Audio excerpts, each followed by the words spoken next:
Hello, everybody. Welcome to our Call of Cthulhu streamed game of the scenario Missed Dues. My name is Danny Ryba. I am the keeper of arcane lore for this scenario, and we've got an amazing cast here that will be playing some creepy criminals that will be dealing with some incredibly nasty stuff. I'm very excited for them to get into it. Uh, I will let everybody to kind of go through and introduce yourselves.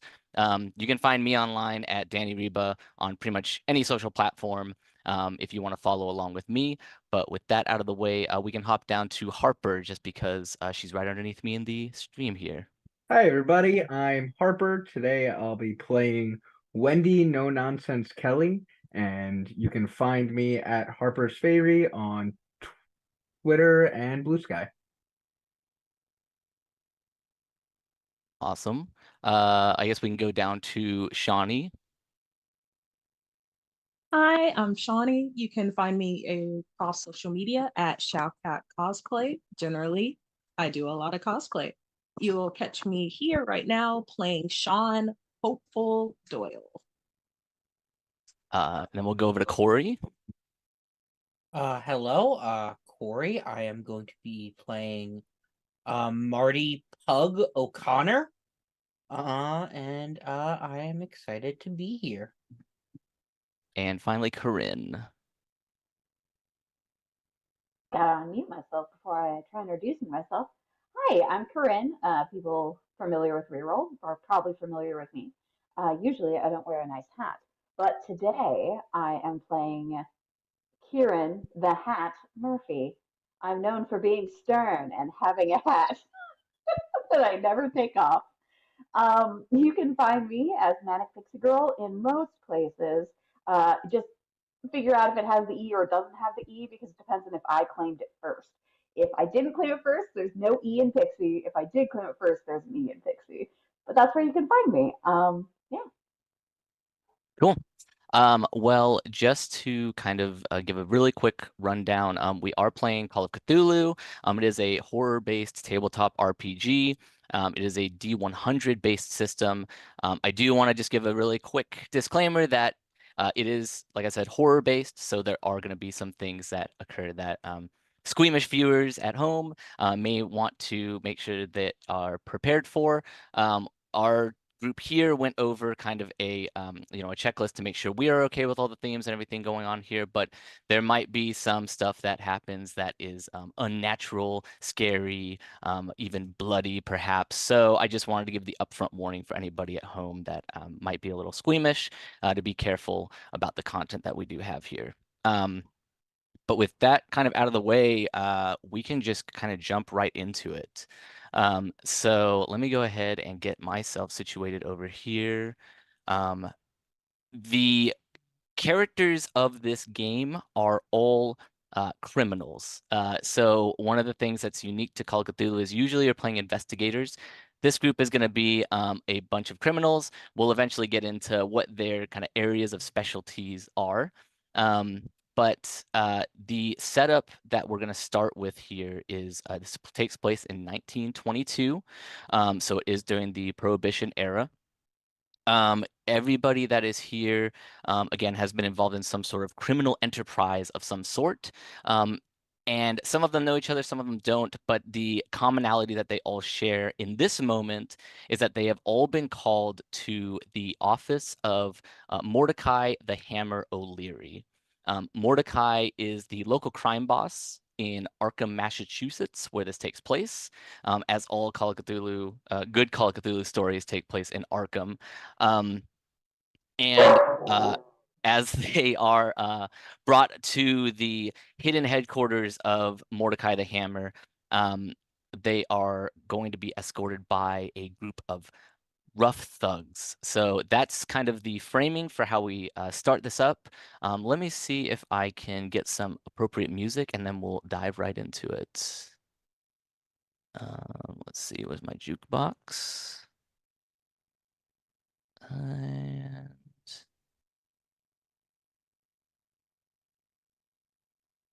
all right. I have some music playing. If it's too loud or anything, just you all let me know. I'll be happy to turn it up, turn it down, whatever needs to be done. So, like I said, there are these big thugs. They have come to escort each of you. So wherever you are residing, whatever you're in the middle of doing, they show up. You immediately know that they are Mordecai's people. And the reason you know that is that they all have conventional, weapons that are tucked away, maybe hidden, maybe that you can clock on them, pistols, revolvers, something like that. But they also have hammers around their belt straps. So Mordecai the Hammer O'Leary is known for his brutal use of a hammer, and everybody in his kind of squad, his thugs, his gangsters, all also carry hammers around with them to inflict particularly nasty wounds on those that they are trying to pressure. Hopefully, they haven't needed to pressure you that much, and they have kind of collected you from wherever they have found you. And you go to Mordecai's hideout, which is in the back of a butcher shop. As you are all escorted together as one group, you are taken through the back door. The smells of kind of meat and blood and the atmosphere of the meadery here is not exactly soothing, as you are taken to a back area, kind of like a small waiting room. The thugs sit you down in these shoddy looking wooden chairs, and they kind of stand at the door. One of them knocks on this door that goes into obviously a back office area, heads inside, comes back out a second later, and he has a kind of a gruff face, unibrow, kind of thick jawline, with a dirty like fedora on his head, and he says, "The boss is busy right now. You're gonna have to wait a minute." And in this moment, you all are sitting in these kind of old chairs across from each other, old wooden chairs that might even be stained with blood, not necessarily in the best shape. They have definitely seen some use, not only from people sitting in them, but perhaps people getting roughed up in them. And I wanted to give everybody the opportunity to describe what your character looks like. And then if you want to kind of have some role playing between yourselves, you've got a quick minute to do so while you wait for Mordecai to finish up his business. So we can start with no nonsense. If you want to describe what your character might look like, that would probably be good. And then if you also maybe want to give a quick summary of like what your specialty is when it comes to criminal enterprising. Okay, yeah. So Wendy No Nonsense Kelly, she has long and dark and curly hair. She is known for moonshine smuggling with her brother. She's better at it than he is. They're twins. His name is Eddie, and they wear matching suits. So she's here without him right now with her suit, and she's just kind of has her arms crossed, and she knows she's here for a job, and she wants to get down to business. All right, and Wendy, you look across from you and you see Marty Pug O'Connor. What does Pug look like? Pug kind of looks he's a big guy. His nose is like broken. He's wearing kind of pretty like a simple like white shirt and a coat, the sleeves kind of rolled up. And he's just kind of sitting there looking around. In terms of his expertise, he is he's just muscle, mostly for the hat. And speaking of the hat, probably sitting next to Pug, I assume you were both probably escorted in here together from wherever you originally came from. What does the hat look like?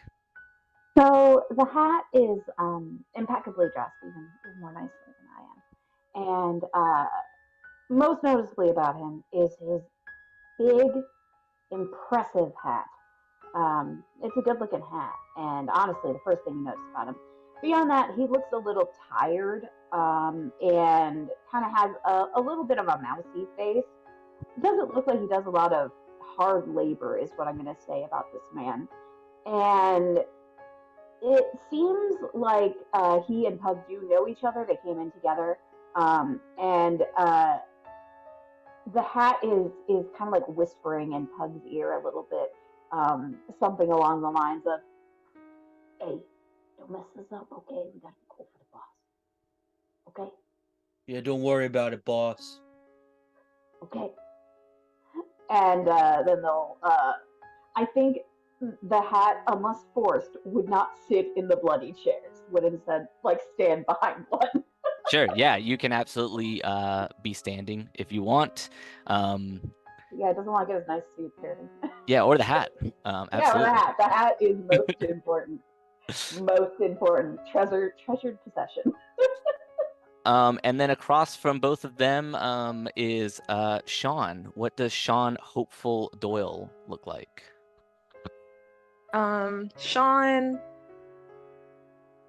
Sean's kind of got like, she has like a bit of a like broad face. She's got like some thick eyebrows. She wears a leather vest and a white button up. And as far as specialties, Sean would like to think that she's got more brains and that, you know, she could actually run this, but no one usually listens. But she's kind of wiry. She can fight, mostly just fight. So you're all waiting here. There's one of the thugs at the door is kind of eyeing you, just making sure that you don't go anywhere. He makes it readily known that he is packing heat. He's kind of got his coat kind of pushed aside so you can see the gun kind of sticking out from his belt band. Not necessarily aggressively holding it, but just letting you know kind of subtly, like, you're gonna stay here until we're ready for you. And after a moment, the door opens. The man kind of peeks his head through the door, kind of is whispering something, turns back around to you lot and says, "All right, come on." And the door opens up completely to reveal Mordecai's office. There's a good chance that most of you have been here before, but for those that haven't, it is very simple. It's got some filing cabinets in the back corner, a rusty or a dusty looking bookshelf towards the back full of all sorts of what look like maybe like accounting books or binders kind of full of papers.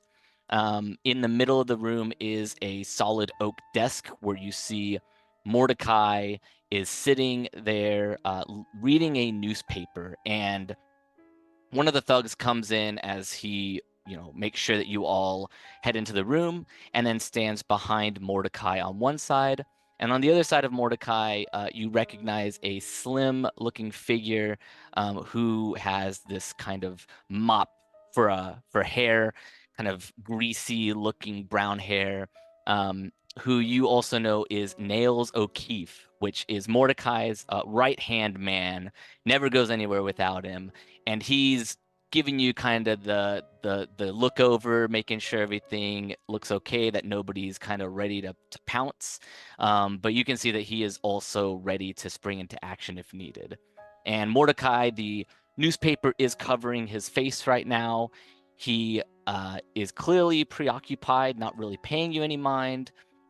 As you finish getting escorted in, the door closes behind you, and there is kind of this awkward silence as Mordecai continues reading the paper and says nothing to you, and the room is entirely quiet as you're waiting for this man to say something, do something, address you at all. And if anybody wants to do something, you can, but the silence right now is deafening. I think the hat is going to stay quiet, but is going to kind of start like fiddling with his hat, never removing it, to be clear, but just kind of, you know, like running a finger along the brim. Like, I Sure. think he's used to the hammer being a stoic, make you wait type, but he is a little anxious to. Sure. Absolutely. Is anybody else going to do anything, or are you all going to kind of wait for Mordecai to do something first? I want to listen and kind of like see, or like, do I hear anyone breathing really hard or nervously? Sure, you can make a listen check.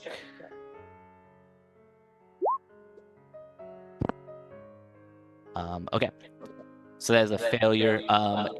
You listen around the area, and you don't really hear anything. It sounds like there might be another room somewhere where there's some noise going on, but you can't quite discern what it is.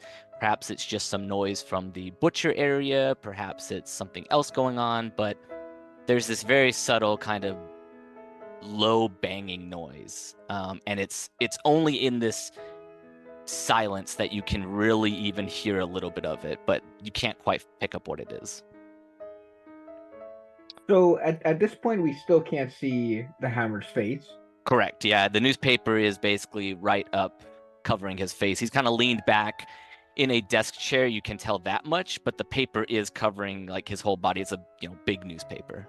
I guess my assumption then is that he's preoccupied with something in the paper. So I'm just gonna kind of squint and see if I can glean from the back of it. Oh, sure. Anything. Yeah, roll a spot hidden for me. Ooh. All right, so that is going to be a failure. Yeah, you kind of squint trying to make out the words. They're upside down because it's like folded on the backside, so it's hard for you to figure out. And as soon as you're kind of starting to take a look, the paper shuffles down and you see Mordecai's face.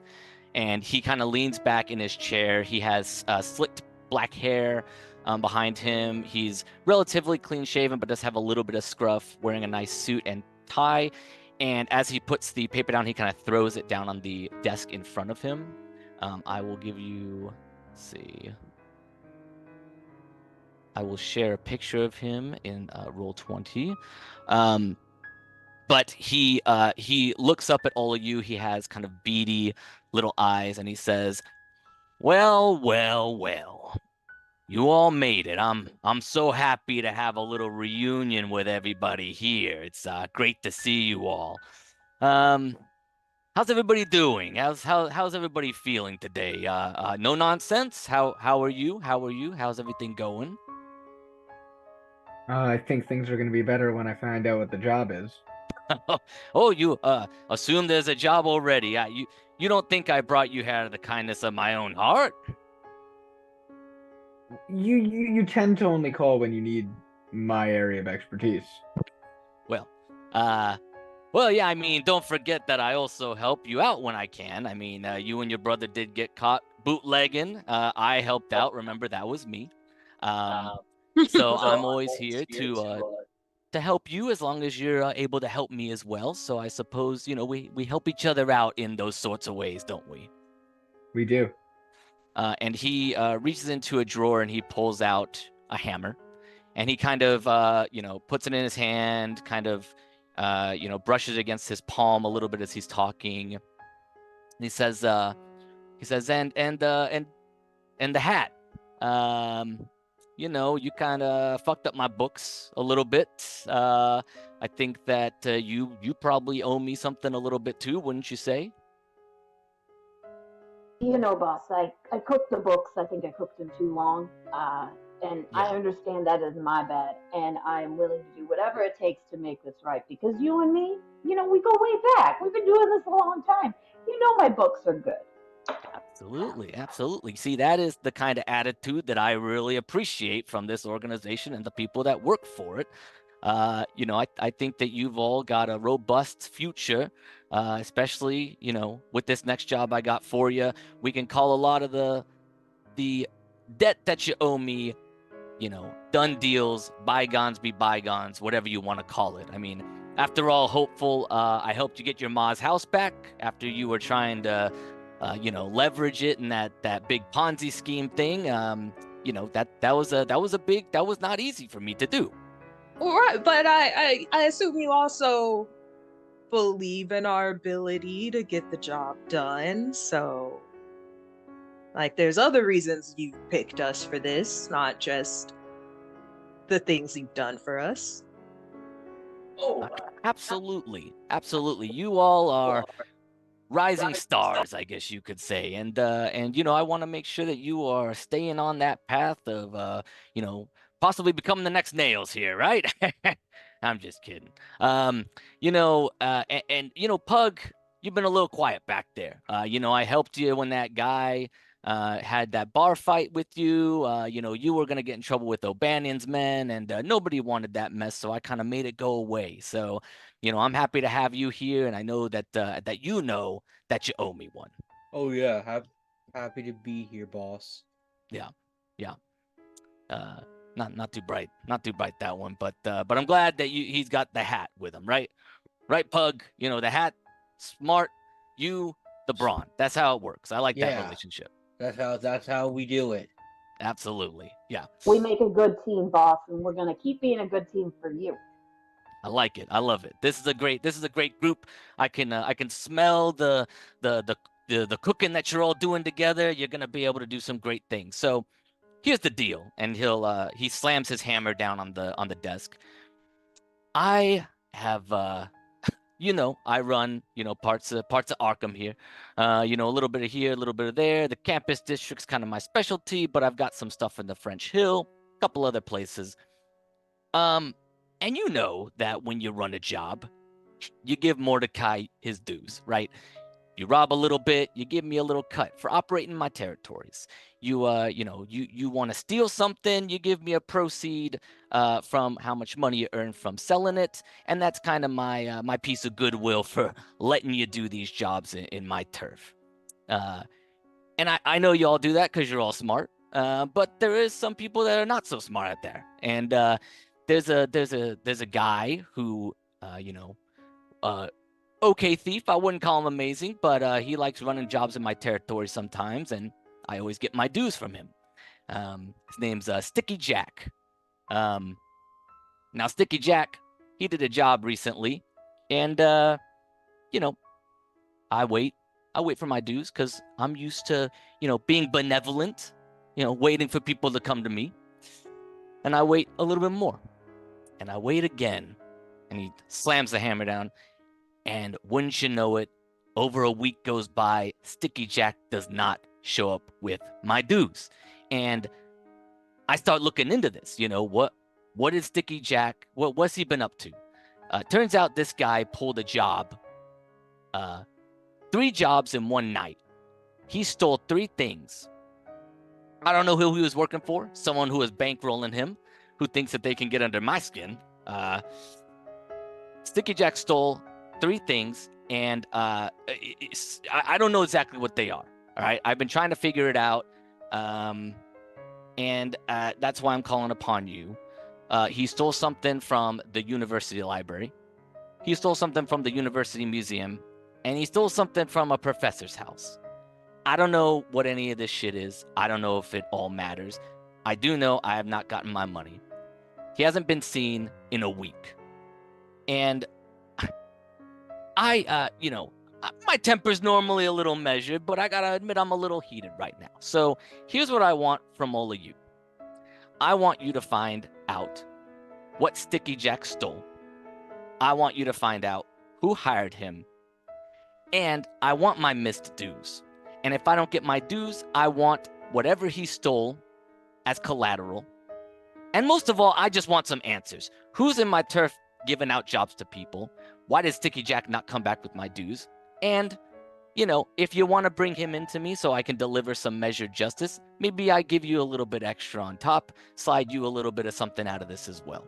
So, you got 1 week to find Sticky Jack and figure out what he stole, who hired him, and get me all the answers on what's going on here. If I don't get those within the next week, then you guys are going to be on my shit list, just like Sticky Jack is. Does that make sense? Makes sense. I will allow one question if anybody's got one, and then you're out on the street to figure this shit out. Good. That's what I like to hear. No questions. All right. I do just have one question, boss. Sticky Jack, does he have any known acquaintances we might be able to track down? To be honest, he turns to Nails and says, "You got any acquaintances, Nails?" Nails kind of looks back at him, looks back at you, kind of has like this dumbfounded face that you recognize from some of the looks you get from Pug occasionally. Kind of a glazed look. I don't know. Mordecai turns back over. Well, I don't fucking know either. I don't keep track of everyone and their friends in this whole fucking city. So, I don't know. I will say that if he was doing people dirty the way that he's been doing me dirty, he probably doesn't have many friends around, you know? Makes sense. He might have some enemies instead. All right, boss. All right. Now, I got stuff to do. You got stuff to do. Get out of here. And the thugs turn around, open the door, and escort you out of the back room, through the butchery, and out onto the streets of Arkham. Arkham is a kind of bustling city. There's a lot of people walking up and down the streets here and there. Big university town, so there are students that are walking around the areas, and you all are kind of on the streets, pushed out on your own. And it's kind of one swift motion that this all happens. Obviously, Mordecai cuts you off like mid-sentence, and you are shuffled outside very quickly and pushed out onto the streets. The door, the butcher is closed behind you, and the sign is flipped from open to closed. Well, What do we do now, Hat? So, some of you do breaking in, right? Thievery and whatnot? I mean, I can break into places. I usually just move moonshine, though. I mean, I guess that's kind of adjacent. I mean, I've done a little bit of breaking in. Where are you thinking about breaking into? Oh, I'm not thinking of breaking into anywhere, but Sticky Jack seems like a kind of guy who would know fences, things like that, if he's trying to sell, whatever he's got his sticky fingers in. So, do you know any fences, anything like that? I'm mainly to deal with the books. Yeah, I mean, fences usually also run numbers on the gambling circuit. So yeah, I'm sure I got a guy.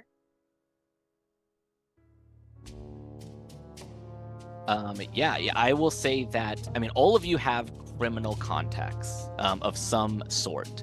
So if there is somebody that you think you want to know, that you want to go ask for information, you can certainly be like, sure, I know this person, I want to go talk to them. So that I will leave that in your hands. If there's somebody, you don't have to necessarily tell me, all the information about them. But if you're like, hey, I think I know a person who runs with me in these kind of circuits, I will absolutely let you go talk with somebody to get some information. Slippery Pete. All right. And what is your relationship to Slippery Pete? When I want to place bets and things, I usually go through him. And sometimes when I want to launder some stolen goods as well. Okay. Yeah, great. That sounds awesome. Yeah, go ahead and where do you think, you don't have to tell me exactly in Arkham where Slippery Peak is, but is there like, a usual place that you've got, like a meetup spot or anything like that? Yeah, probably a bar near like a Greyhound track. Okay, so probably a speakeasy, unless yes. Okay. So there is a bar called you find it Sycamores on the lower south side, and this is a bar where most of the kind of lower level criminals go. It's not necessarily that it's not, that like the scum go to. But there are higher end speakeasies for some of the higher end gangsters and more celebrity kind of people in the town that can get to it. But this is one of those places where like they kind of let anybody in. And it does track a lot of like rabble that go in there and exchange information and talk and gossip. You all have been there many times. It's probably the primary speakeasy that you all attend when it's time to go get a drink or do discuss some illicit activities. I mean, we could always start at the Sycamore, try and find some information, talk to Slippery Pete. Seems like a good idea to me. Yeah. If it's a good idea to the hat, it's a good idea to me. Okay. So that's because you know what's going on, Puggy. You're on the level. Good guy. All right, I guess we're going to the Sycamore. I love the hat and Pug's relationship. It's incredible.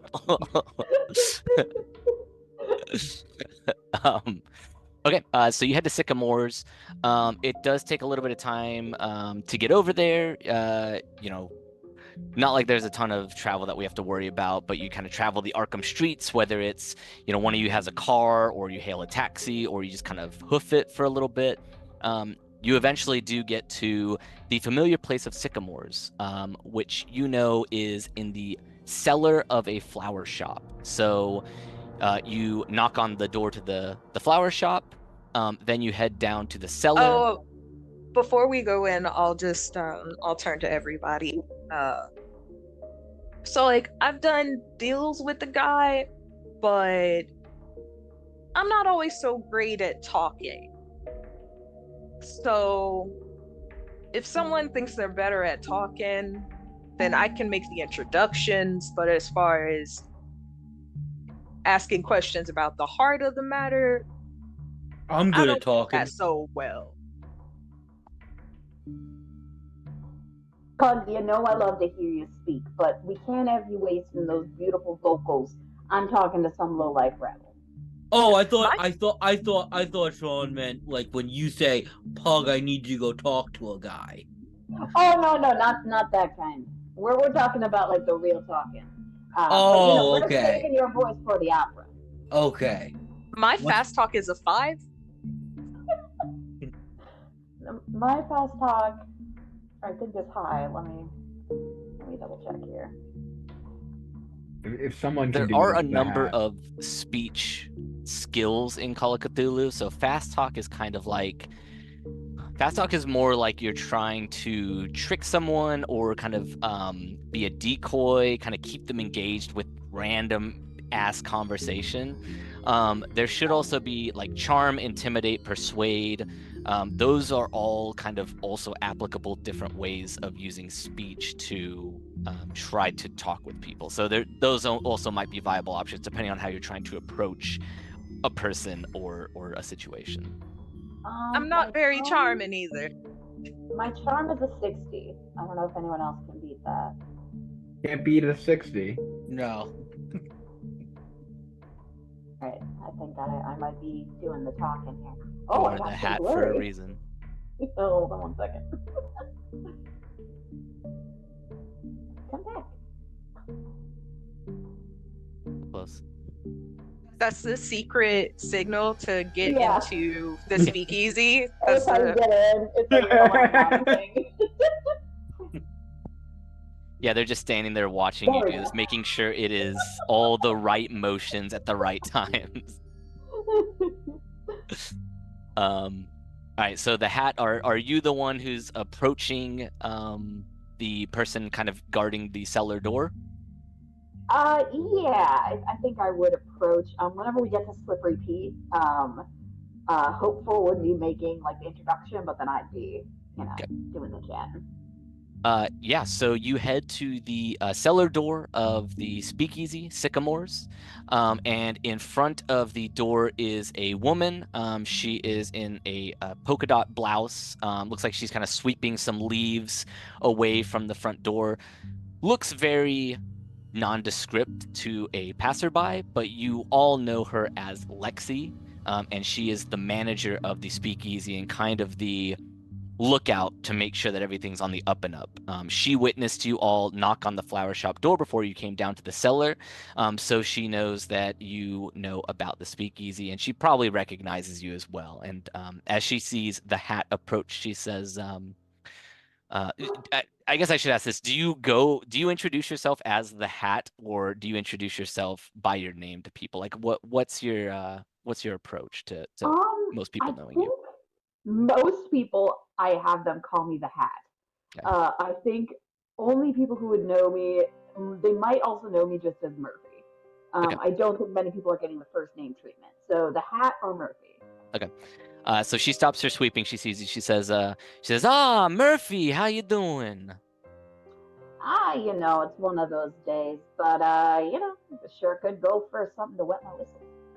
She says, "Well, I mean, I tell you, normally we're a little closed at this time, but for some of our VIP patrons, maybe you can get in a little early. I know you did help me out of a bind the other week, and she Come looks like she's on. kind of waffling on the idea of letting you all in early. So you can make a charm or persuade check if you want to. Make a charm. Yeah. Okay. So that is a regular success. So she kind of looks like she's mulling it over. Is there something that you say to kind of push her over the edge? Yeah, I think the Hat, it kind of gets a little closer, like big eyes behind his glasses, and says, "Come on, Lexi. Come on. Just let a couple of guys and his friends in. Come on. You She know looks at what? the group, looks at you. You know we don't cause trouble. And I can take a look at your books sometimes and you can help." Well, the books do need some help. I'll tell you, they do need some help, Murphy. All right. I'll let you in this one time. There's a few people already in there, so just don't go be spreading the word that we let people in all the times or anything. And she will kind of turn to the cellar door. For a way to key gesture. Oh yeah. She gives like a good nod, puts her broom away, makes sure that like nobody's like up on the street level watching or anything, turns around, opens the cellar door with a key, opens it up, and the kind of musty smells of the speakeasy kind of waft into the area here as she kind of ushers you in. Before we get in, I think Pug just like as we're getting in does just turn to Lexi and go, "Have a good night, ma'am." She says, "Oh, thank you, Pug." A little confused that you're talking to her. Not like just because she's used to the Hat being the one who talks.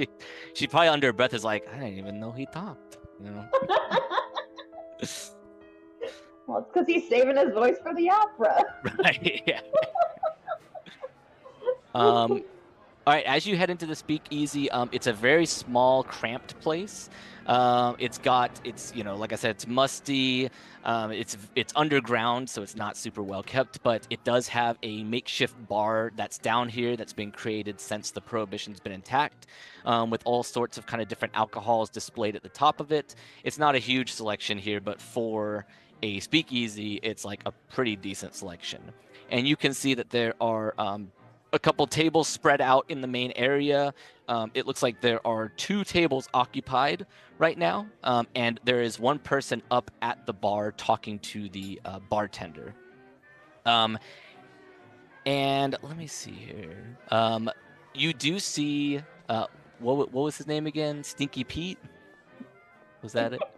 Slippery Pete. Slippery. You do see Slippery Pete at a back corner drinking by himself, and then you see another man that you don't recognize in a different table, and then up at the front you see a man who is known as Spider. His name is Vince the Spider, and he is kind of an information broker kind of guy. It looks like he's up talking to the bartender about something. I I feel like Wendy probably knows the bartender. I think that's Yeah. totally fair. Yeah, you're a So bootlegger.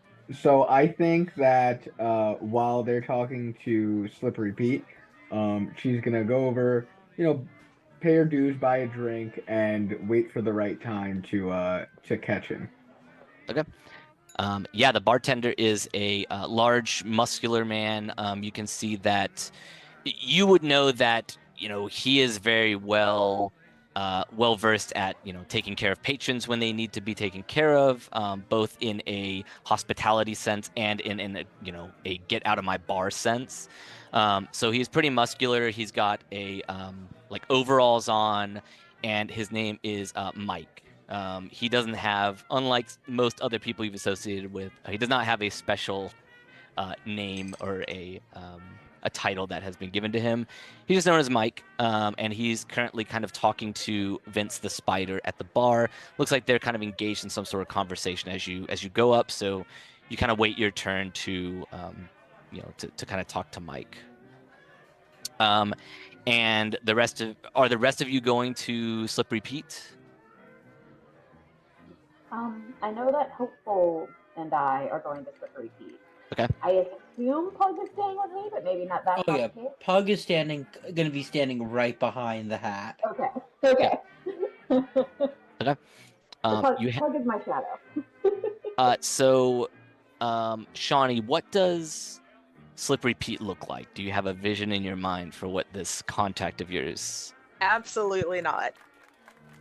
Okay. So I will go and describe. He is a skinny man. You can see that he's in kind of like a wife beater. Maybe he, just got off of a job or something. He looks like weirdly sweaty. Just like really gross under the low lighting in here, just slick skin. Like wet hair, black, that's kind of clinging to his face. He's got he doesn't have a beard, but he has like a thin mustache that's like not fully grown in, so it just looks really awkward. And he's got these kind of big beady eyes that are kind of watching around the room, and he definitely has noticed that you've come in, and it looks like he's trying not to make eye contact with you, but as you approach, he kind of has no choice, and he turns and he says, "Oh, hey, how's it going?" It's going well. It's going well. Listen, I know you've probably heard of the Hat, but I think you two should have a conversation. A friendly conversation. Oh, oh yeah, the Hat. Wow, yeah, I've definitely heard of you. Cooking the books and stuff like that on the side. That's big business stuff. Well, I'm a big business kind of guy. But today I've got some very specific business I'd like to speak to you about. Do you happen to know an individual named Sticky Jack? Oh, yeah, Sticky Jack. Yeah, pulled a few jobs with him a few months ago now. It's been a while, but yeah, he used to come down here all the time. I used to chat with him about what was going on. Come to think of it, I haven't seen him in a while. It's man, I think he was here last Monday, but I haven't seen him since. Last Monday. All right. So, do you think you know this man well? You think it means as well as you know a guy in a bar.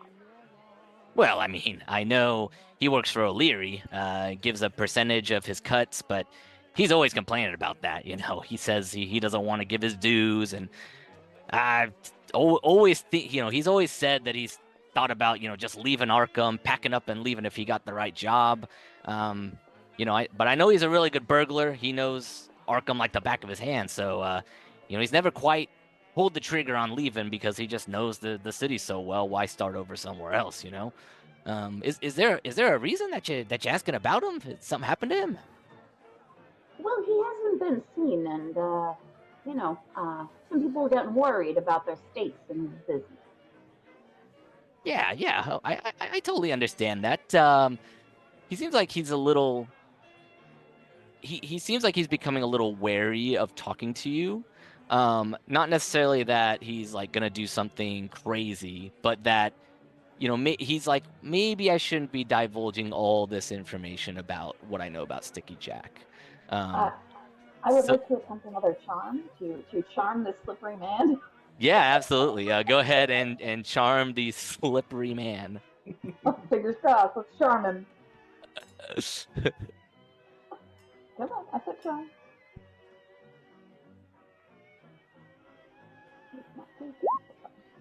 There we go. Oh, okay. The first one was the first one. Yeah, yeah, you got the first one. Yeah, it Um, was a little delayed. So what are So, you going to say to Slippery Pete? so the hat's gonna, a little bit closer, kind of like pull up a chair at the table, get a little closer, and lay the hand down, and kind of not necessarily meet Slippery Pete's eyes, because Slippery Pete doesn't seem to like eye contact, but just kind of look in the general direction of Slippery Pete's face and keep a good connection there. Got my headphones. Very good. And the hat's gonna like put a hand down on the table and say, Pete. Now, do you prefer Slippery Pete or do you like to go by Pete? He like thinks for a second, like he's never been asked this question before in his life. And is like, I mean, I guess I prefer Pete. Slippery, I don't really know if that's such a great nickname. You got a cool one, the hat, and you got like no nonsense back there. I know about her too, but Slippery was just that's not as cool sounding. So yeah, I guess Pete is a little better. Well, then let's just talk, you and I, Pete. So Pete, I understand that you don't want to, just be divulging information to everybody. But as you said, I'm the hat. If you're going to divulge information to anybody, if you're going to tell anybody the business, who else are you going to tell it to but the businessman? Wow, that makes a lot of sense. And I mean, He always does. Yeah. I mean, you're an accountant. If anybody can trust people with information, it's probably you, right? That makes a whole lot of sense. Well, to be honest, I'm kind of an acquaintance of Sticky Jack, but his best friend is Greasy Spoon. That's the guy you're gonna want to talk to if you want information on where Sticky Jack is. Last I saw him, he was at the campus. He likes taking people's wallets and, kind of taking advantage of the students there to take what they got on them, kind of whatever. They call me Slippery. They call him Greasy. It all kind of goes in the same way. If you're, someone stealing stuff, they just give you these gross names. But anyway, which is just straight up rude. No right. need to be throwing names around like that. Exactly. That's what I'm saying. I always thought that I'd have the name like the Butcher, Butcher Pete. That'd be a cool name, right? That's cool. Butcher Pete would be a cool name. Maybe you should consider rebranding. Have you thought about this? I didn't even know I could do that, really. Oh yeah, you just start introducing yourself as a new name. That's really all it takes? Basically. Well, you're looking at Butcher Pete from now on, let me tell you. Now, between you and me, Greasy Spoon. Yeah. Do you happen to know his, legal name? Oh, you don't want to be called Pete. Maybe he wants to be called whatever Greasy Spoon is. Yeah, I think his name's Joe. I think he's Joe Greasy Spoon. Oh, I get you. Yeah. Yeah, that one was an unfortunate name to stumble into. Yeah. Well, Butcher Pete, it's been a pleasure. Butcher Pete. Hold on a second. I got one more thing I can share with you. That just came back to me. As a fellow burglar, I'm always on the lookout for the news and what's going on and the hottest, kind of things making the headlines. I do think I remember some robberies or something being reported in one of the newspapers. I think it was it the Arkham Gazette or the Arkham Advertiser? I don't remember. I was reading a paper. I read something about a robbery, and I said, that is something that Sticky Jack would do. I gotta tell you, I don't remember what any of the information that I read was, but I just remember having that thought when I was reading the paper about a week back or so. You're a good man, Pete. We'll take a look at the papers, see if we can, get some information while we look for Joe. Now, hope you have a great rest of your night, and if you ever need someone to take a look at your books, I don't even have books, but when I do, hey, if yeah, you get some with a name like Butcher Pete, you're gonna be getting books. yeah, that's a good idea. I could start my own like crime division. Yeah. Well, keep it on the DL, okay? You don't want to Oh, go too fast. oh yeah. Okay. Well, thanks so much. I really appreciate it, and I hope you find Sticky Jack. He was a good man. We're hoping to, for everybody's health and safety, we'll say. So while that conversation was happening, you mentioned that the information broker was talking to the bartender. Could I try to read? Can I see them? And could I have tried to read their lips? Yeah, absolutely. So, Wendy, do you also want to try and do that, or are you kind of just waiting for Mike more than trying to spy on their conversation? I mean, I'll try to listen in casually. I mean, I think I'm, going to sit up at the bar, so I think it's natural to try to hear something. Okay. So, Wendy, you can make a listen check. Sean, you can make a. I'm gonna say it's a. Oh, there is a read lips. Amazing. Even though you failed. That's cool. I actually totally forgot about that. So.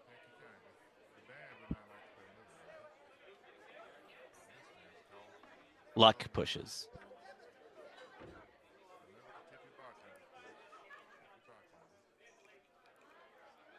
If you want to use that much luck, you can certainly do it.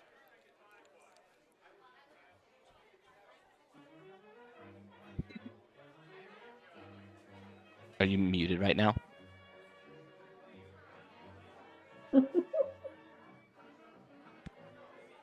Yes, I would like to use some of my luck to get a regular success.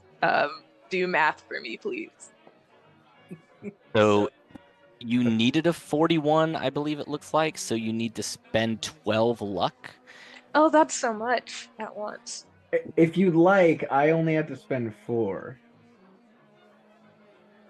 Okay.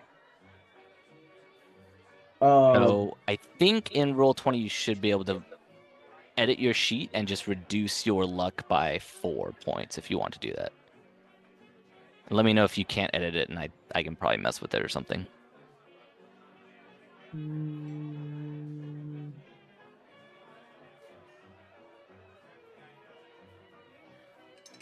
I don't see it when I hit edit. Okay, give me 1 second. I think I might have to make it available to edit for you. No nonsense. Actually, I can just do it for you since I'm in here, but I will put it on edit mode, and maybe that will let you do it. I can see. I see the ability to do it now. Okay, cool. I was clicking the edit button, not the edit mode. Oh, gotcha. Okay. Do you still want me to do it for you? I just took care of it. Cool. Okay, cool. So that turns your failure into a regular success. Yeah, so you listen in on the conversation that they're having, and it looks like, or it sounds like Vince the Spider is talking to Mike and is saying something along the lines of,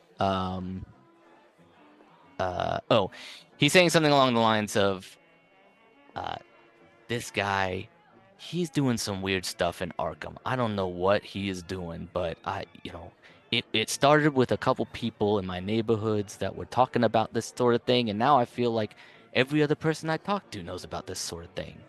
And Mike is kind of listening and then says, well, I mean, I've certainly heard that people are talking about it even more than they were before. This church is, I don't know if it's something to be worried about, but it's definitely weird. It just feels odd.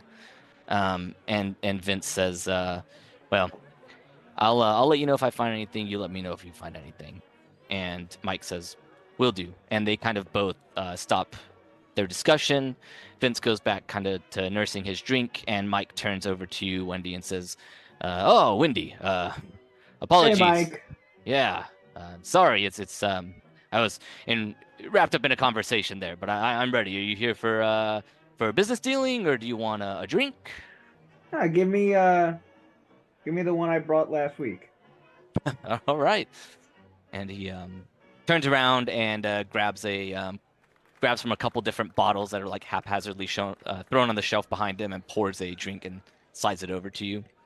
She takes a good slow sip and just goes, tastes better when you deliver it yourself. Well, I certainly hope the deliveries never stop. I don't know how we would survive without you and your brother. Unless I win the lottery, I think I have no choice. So did you just come here for a drink, or it seems like you came here with a whole group? Yeah, about that. I know you hear a lot of things. You?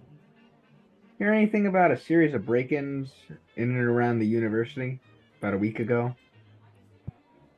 I think I may have read something in the papers about it. I do know there was somebody in here. I think it was Greasy Spoon talking about how his friend.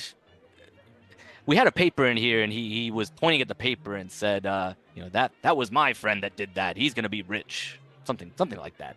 Um, I haven't really looked into it myself, though. I know that Vince might know a little bit more. He's been kind of more out and about than I have lately.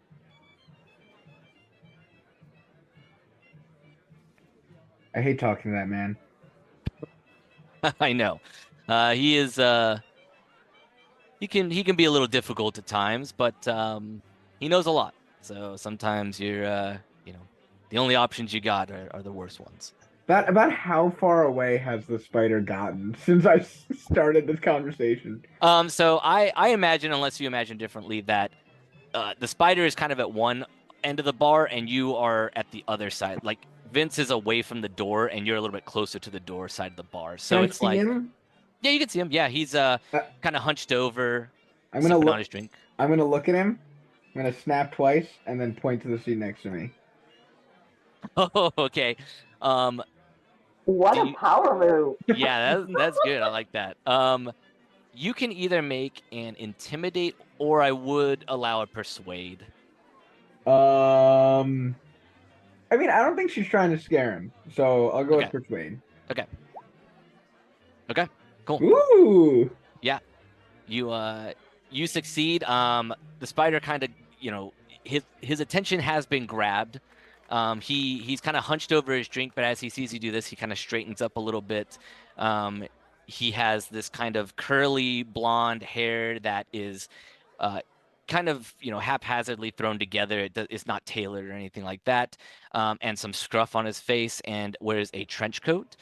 Stands up, grabs his drink, comes over and sits next to you, and kind of studies you for a second, and then says, "No nonsense.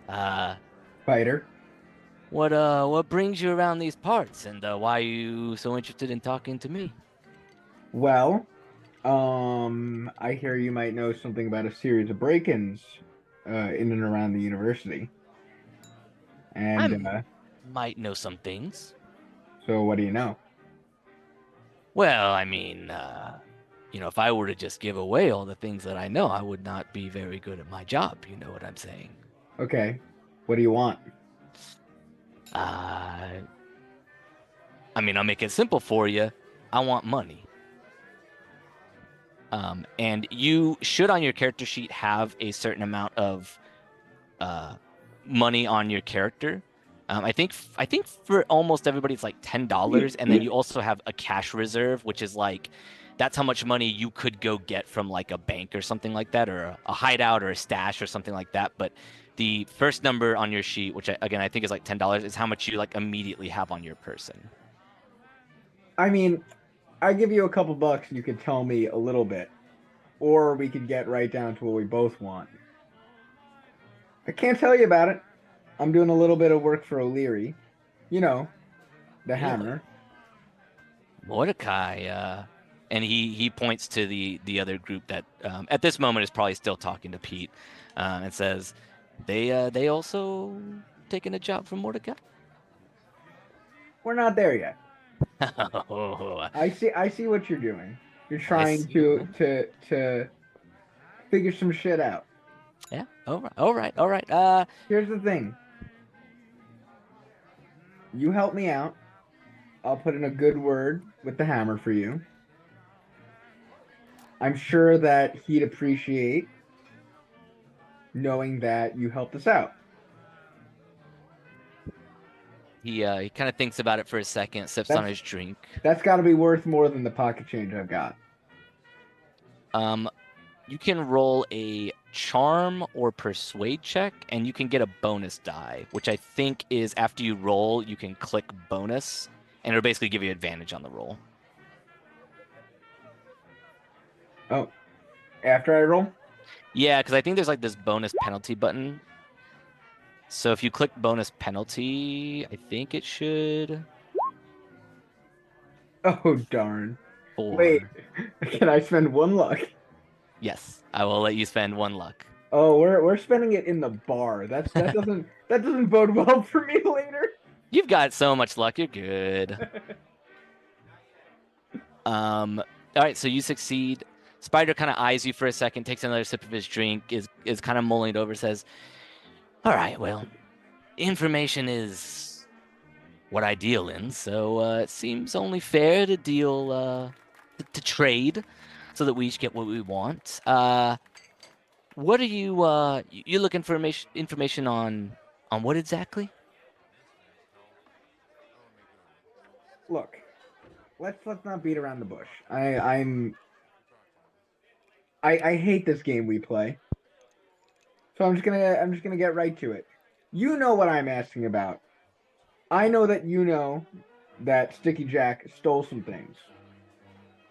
I want to know what we stole it for, and if you don't know that, I want to know where I can go to get that info.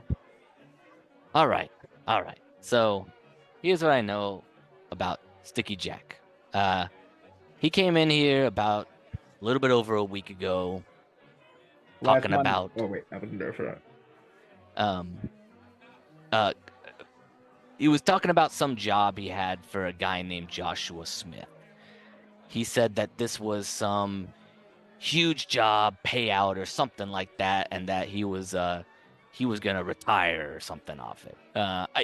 He was half delusional about that part of it, I'll tell you that much. But it was some big deal. Joshua Smith is who he was talking about working with. He was gonna go after a book from the university and the papers from some professor, but he didn't want Mordecai finding out. I don't know why. The other thing that I do know is that his friend Greasy Spoon was also, it wasn't with him, but he came in a few days later asking about this Joshua Smith guy. That's all I know. That's it. I've never heard that name before.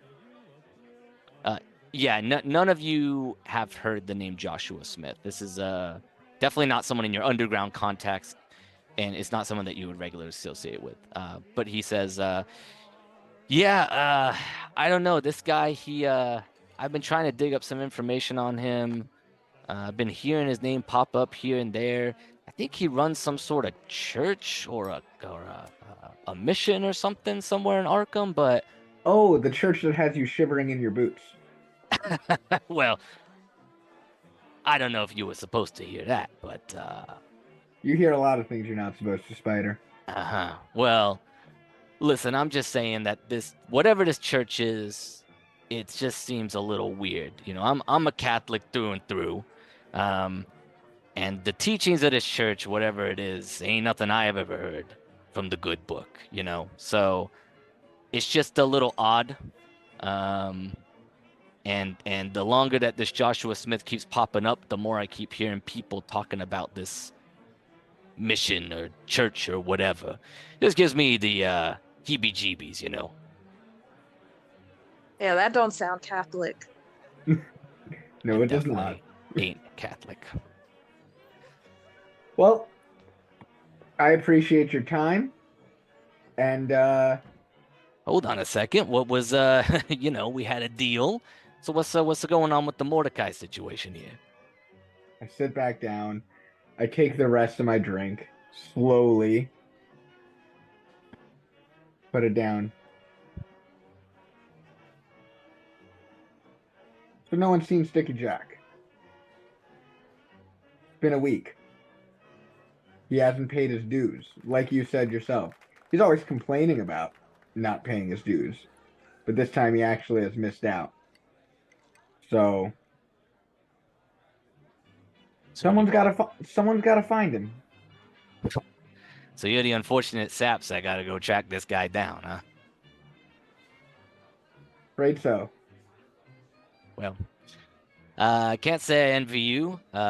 Wouldn't want to be on the other side of the hammer if it comes crashing down. But I mean, how hard can one thief be to find? You know? I don't like that you just said that. Well, people go missing, people pop up. Sticky Jack apparently got some sort of big payday, or was gonna get a payday. I don't know. So he's probably just laying low somewhere. Well, has the information I provided been sufficient? Yeah, I think we can call it even. I appreciate you. Appreciate you trading with me, and appreciate the business. No problem. If I find this guy and I'm not on the other end of the hammer, I'll put in a good word for you. That's much appreciated. Good luck with finding Sticky Jack. Thank you. I get up very quickly and I look to find my allies and get out of the bar. Okay, you guys heading out?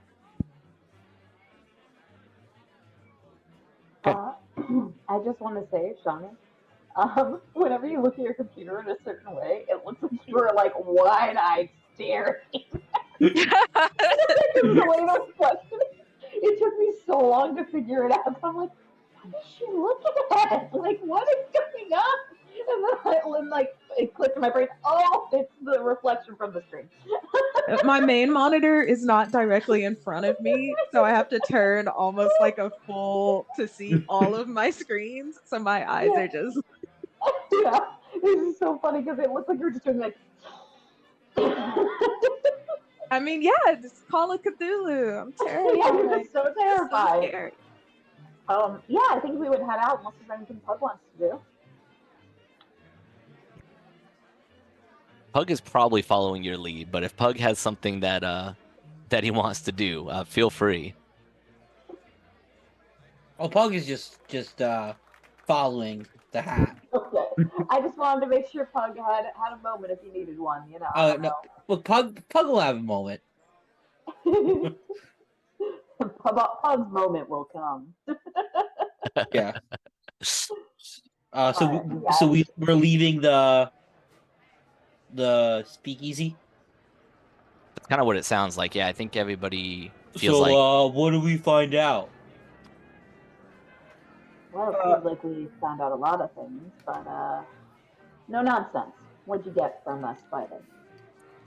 Well, there's a weird church, run by a guy named Josh Smith. It seems like he's the guy who hired, good old Sticky Jack. I think we should pay that guy a visit. He might be protected by. Well, do not be carried away by varied and strange teachings. Hebrews 13:9. What? Hebrews 13:9. I didn't know you could read. Gotta read the Bible.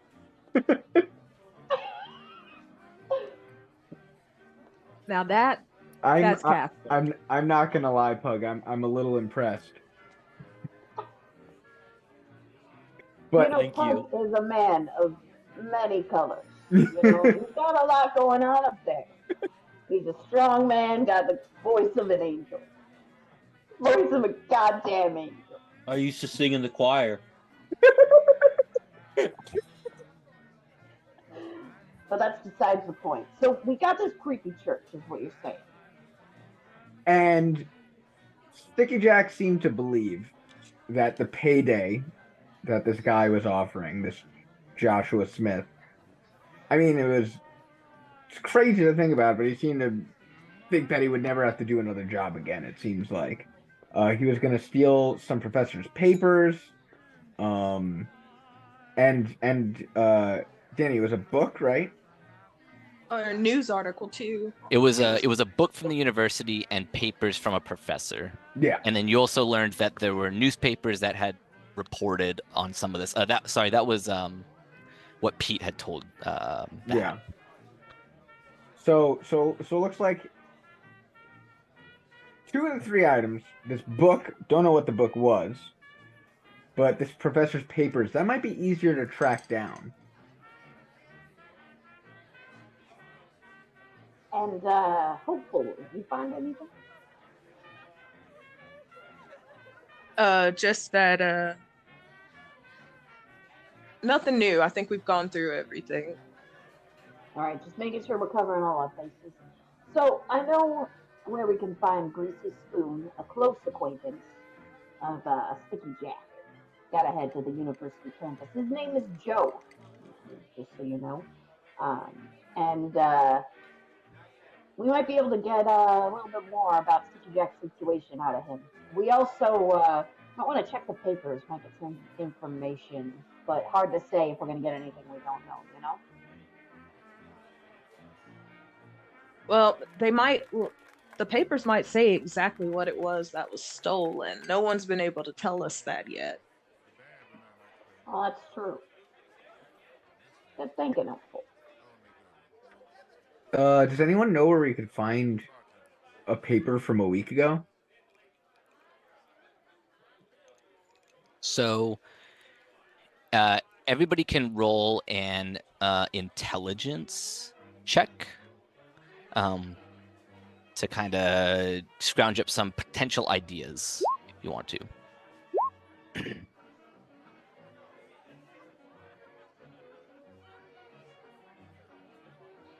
Oh, the hat succeeded. How fitting.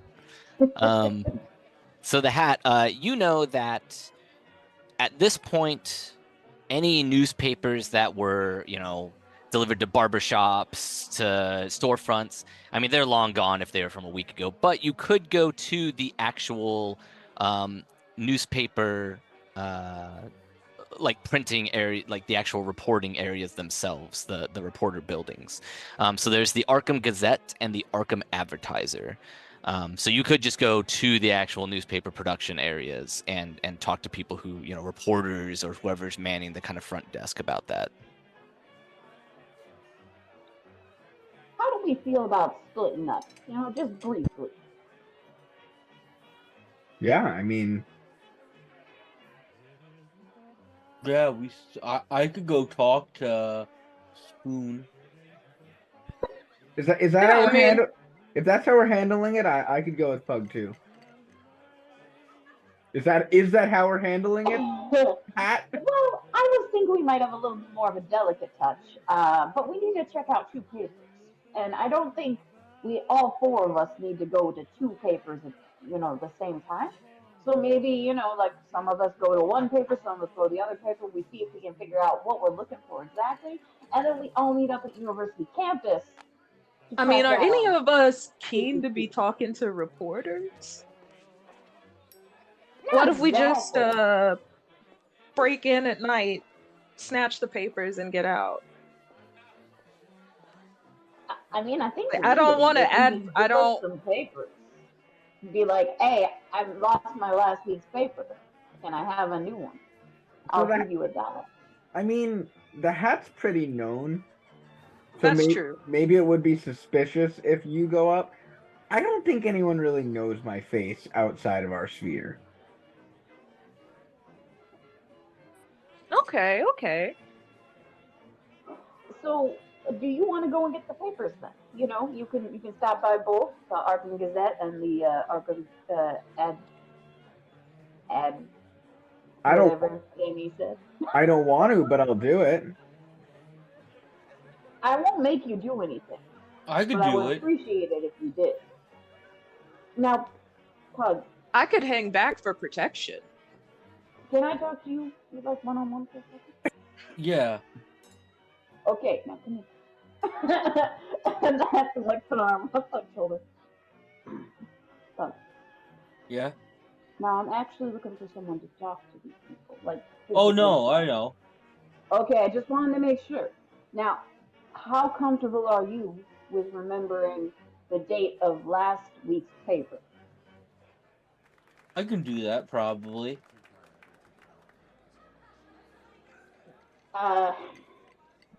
Have you been roughing up anybody in that area? I don't quite remember. No, I don't. No, no. The only people I rough up are the ones you need roughed up. Okay, so if you and No Nonsense want to go to the papers, I'm gonna trust you with this. And when I say I'm gonna trust you with this, you know what that means, right? You trust me with it. I trust you with it. And when I trust you with it, you know what that means, right? Do it right. Exactly, because we don't take mistakes or half-ass work here. Yep. Because we're doing it all for the boss. You're doing it for me, I'm doing it for the big boss, okay? So, you go to one, and then we'll have No Nonsense go to the other, and then we'll all meet up at the university campus. How does that sound? Sounds good. Now you know All where right. the university is? Yeah. Okay, great. We got a plan. Let's hear it. Okay, so No Nonsense.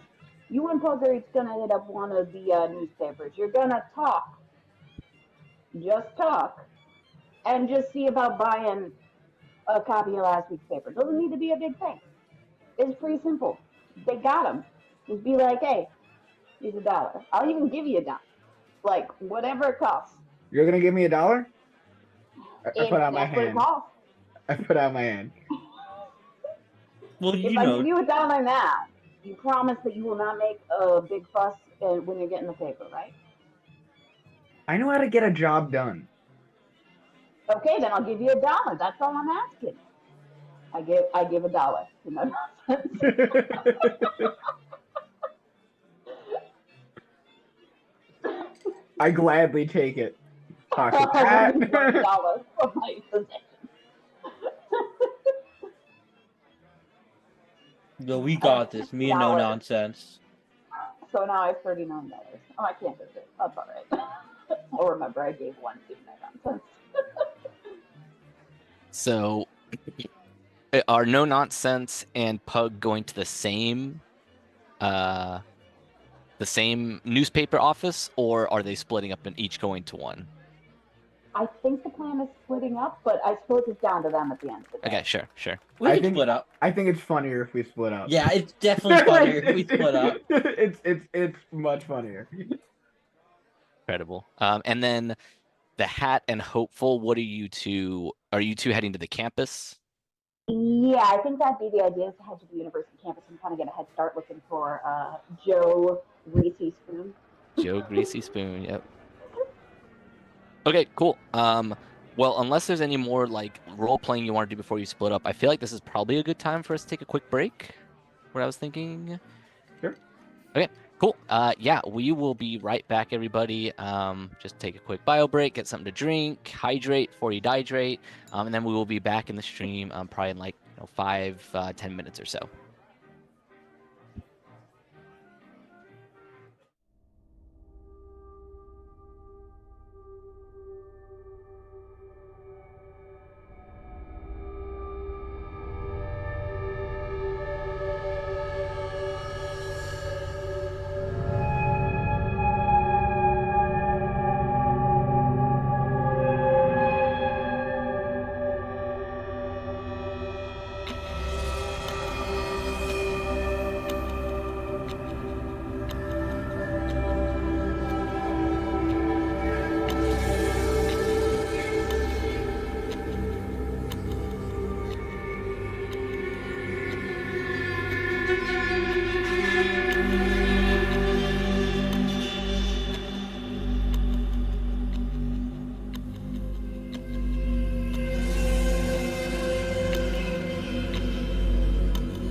everybody. We are back on stream with the Call of Cthulhu scenario Missed Dues.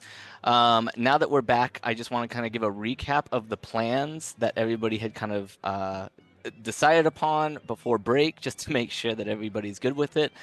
So Pug and Wendy were both going to go to the newspaper offices. Each of them were going to go to a different newspaper office. So there is the Arkham Gazette and the Arkham Advertiser. So I'll let you both figure out which one you want to go to. The Hat and Hopeful, we're going to go to the campus to start looking for Joe Greasy Spoon. Does that all sound right? That does indeed sound correct. All right. We're letting Pug off his leash. Letting Pug off his leash. I love it. Okay, cool. So I guess Wendy and Marty, do you have a, who wants to go where? There's like I said, the Arkham Gazette and the Arkham Advertiser. They're both local papers to Arkham. So it's up to you who wants to go where. It doesn't really make a difference to me. And as far as you know, there's not really a major difference between both papers. They're both just newspapers that publish the news and the biggest headlines that they can find. You're off your leash, so I say you pick which one you want. Pug is going to go to the Advertiser. Okay. The Arkham Advertiser. All right, well, I guess we'll start with Pug then. Okay. Pug, so you head over to, it's a few blocks down that you have to go to find the Arkham Advertiser, but it is this, do you think that Pug knows where that place is, or do you think that Pug has to ask around? Pug has to ask around. Okay, cool. Go ahead and make me a navigate check. Even if you fail it, it's not a big deal. But I just want to see how well you do on it. Navigate. Oh, this is not a great. Yeah, skill. I don't think a lot of people have navigate. Okay.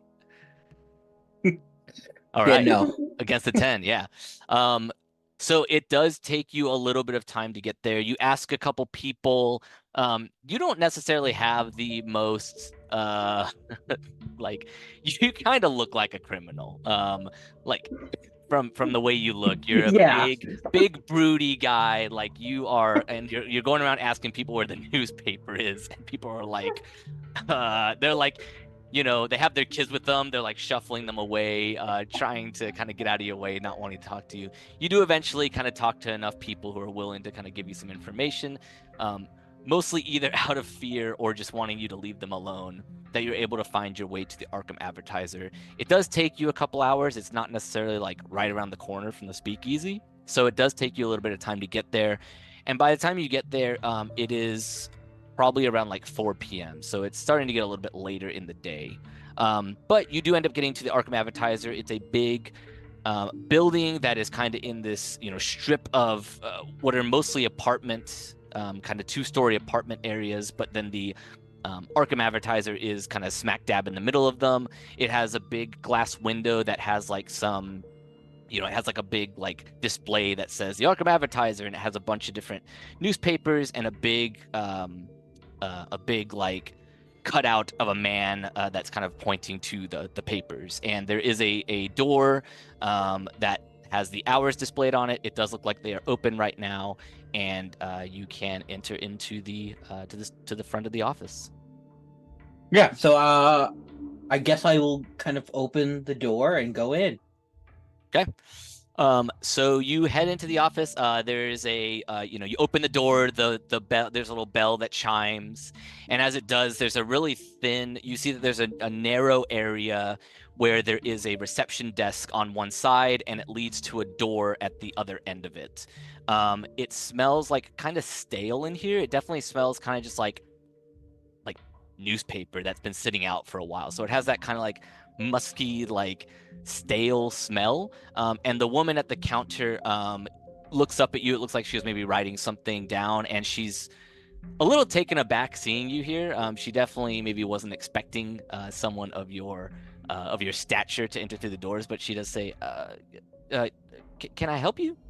Hello, miss. How are you doing this evening? I was hoping to be able to get one of the last week's papers.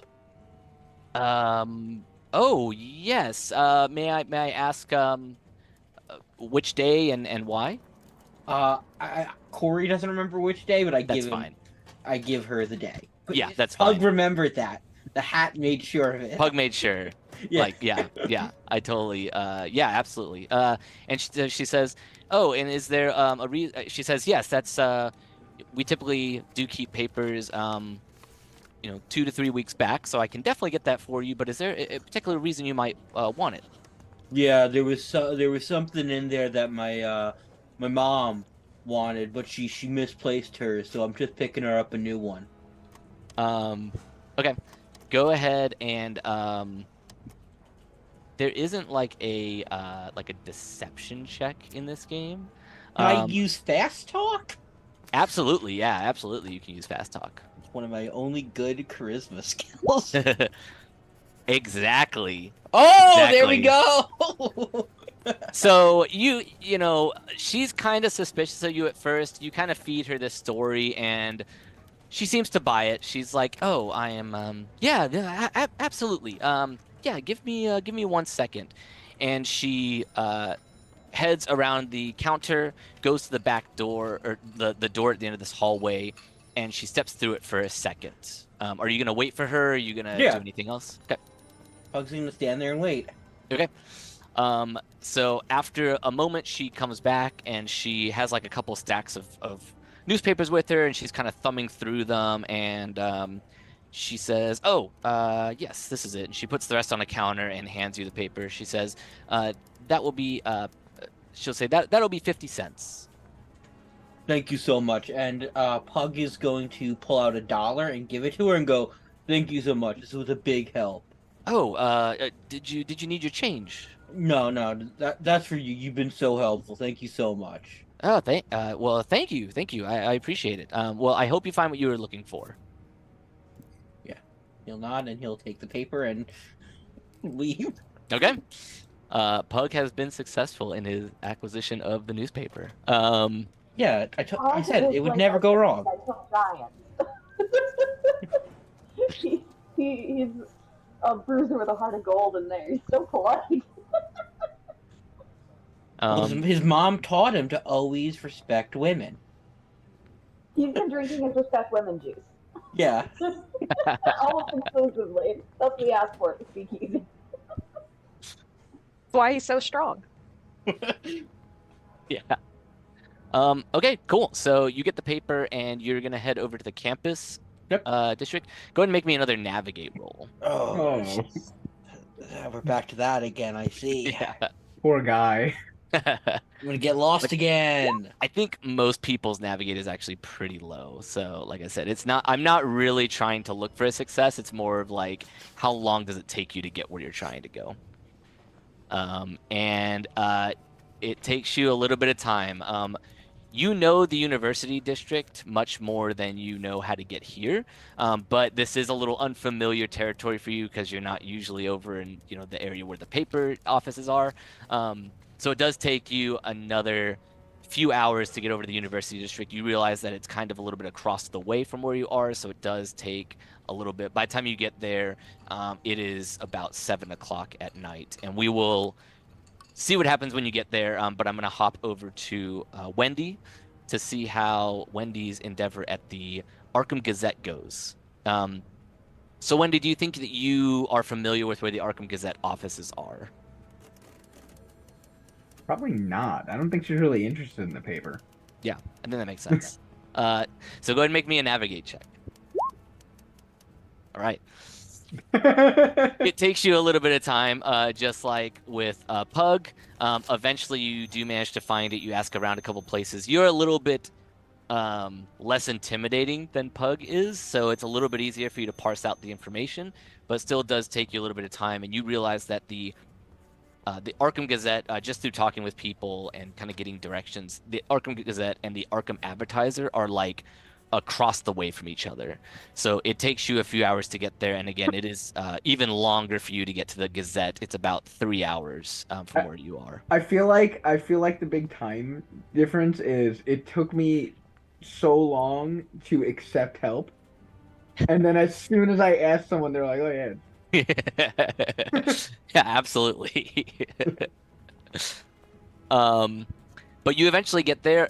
It is a kind of squat brick building that looks like it's 2 stories. There are no windows, but there is a front door with the Arkham Gazette printed on the glass window of the door. And it looks like you kind of got here just in time. In terms of the time frame, it looks like they close it like right about 5, and it's like 10 minutes before 5. So you're here like right before the building closes. Okay, I'll go in. Okay. You open the door. Again, there's a little chime bell, just like the other area. The layout here is a little bit different than the advertiser. So this is kind of more of an open. There is a desk with an office clerk at the front, but you can see that she stands in front of kind of this brick wall, but around the sides of her, you can see people shuffling back and forth. You can hear the noises of people talking, of papers rummaging. It basically seems like she is this kind of greeter near the door, but that the offices are like right behind her. So you can hear people talking. You can hear a lot of this noise, phones ringing, people talking about, all sorts of news that they're trying to publish. You can hear the loud noise of kind of like printers, typewriters going, things like that. And the woman, she has her hair in a ponytail and a nice kind of like vest on over a white dress shirt. And she looks up and says, we're about to close, but can I help you with something? Yes, last Monday's paper. I need a copy. She says, yes. Can I ask what this is in regards to? No. She seems a little taken aback by the answer. She was not expecting that. She says, Is my money not good enough? well, no, not necessarily. Well, I just, you know what? I'll get you that paper. I'll be right back. And she steps around the side of the wall behind her to go chase it down. Are you gonna wait for her to come back? Yeah. Okay. So you wait for her. It takes her a minute. It sounds like she's like talking to some people. And then she comes back with a stack of papers, and she says, "Yes, I have the Monday paper right here. That'll be 50 cents." Okay. I hand her the Hat's dollar. She says, "Do you want change?" Yes, please. I'm only buying one. She goes behind the counter and gets you 50 cents, hands it back to you, and then hands you the paper, and says, have a nice night. And I walk out with the paper, and I put the 50 cents into my wallet. All right, and as you leave, she follows behind you and then closes the door and swaps the sign from open to closed as you're back out on the streets. And now you're heading back to the campus area, the university district. Make a navigate roll for me, just like before. That was very close, actually. Very good. Can I interest No. you in spending some luck? No. All right. So yeah, it takes you. You realize that the camp. You're like, okay, I may not have known where this is, but I know where the campus district is from here. Like I can figure that out. I've been there plenty of times. I know where it is, and you're able to kind of make a beeline there. So you are gonna arrive before Pug. But before we get to that, we can hop over to the Hat and Hopeful, who have made their way to the campus. So you arrive on campus and you see that it is. It's Miskatonic University. It is this big, kind of gothic, old-looking historical building that sits in the center of a large campus green, large trees that have barely any leaves on them because it is October when this takes place. There's a little bit of a brisk chill, but there are plenty of students out and about. Some of them are maybe kind of studying for a test, swapping notes. Some of them are just kind of relaxing out on the green. There is a stone statue surrounded by a large fountain out in the center of the courtyard before you get to the campus proper, or the building proper. And you feel a little out of place here. It definitely is like, I mean, you're criminals and you're coming to Miskatonic University, and while you may not have necessarily any nefarious, going-ons that you're trying to do here, it definitely does feel like just a little strange to kind of be in this kind of more up and up society area than you're used to. I straighten my tie.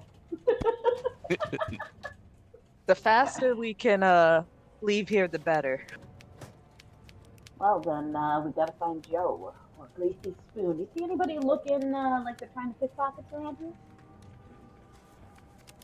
Oh, you have a couple options here. You can kind of explore the area on your own. You can ask around. There is like some campus security that you could perhaps talk to if you wanted to. Or you can take any other approach that you want, but right now you don't visibly see anybody kind of slinking around the campus.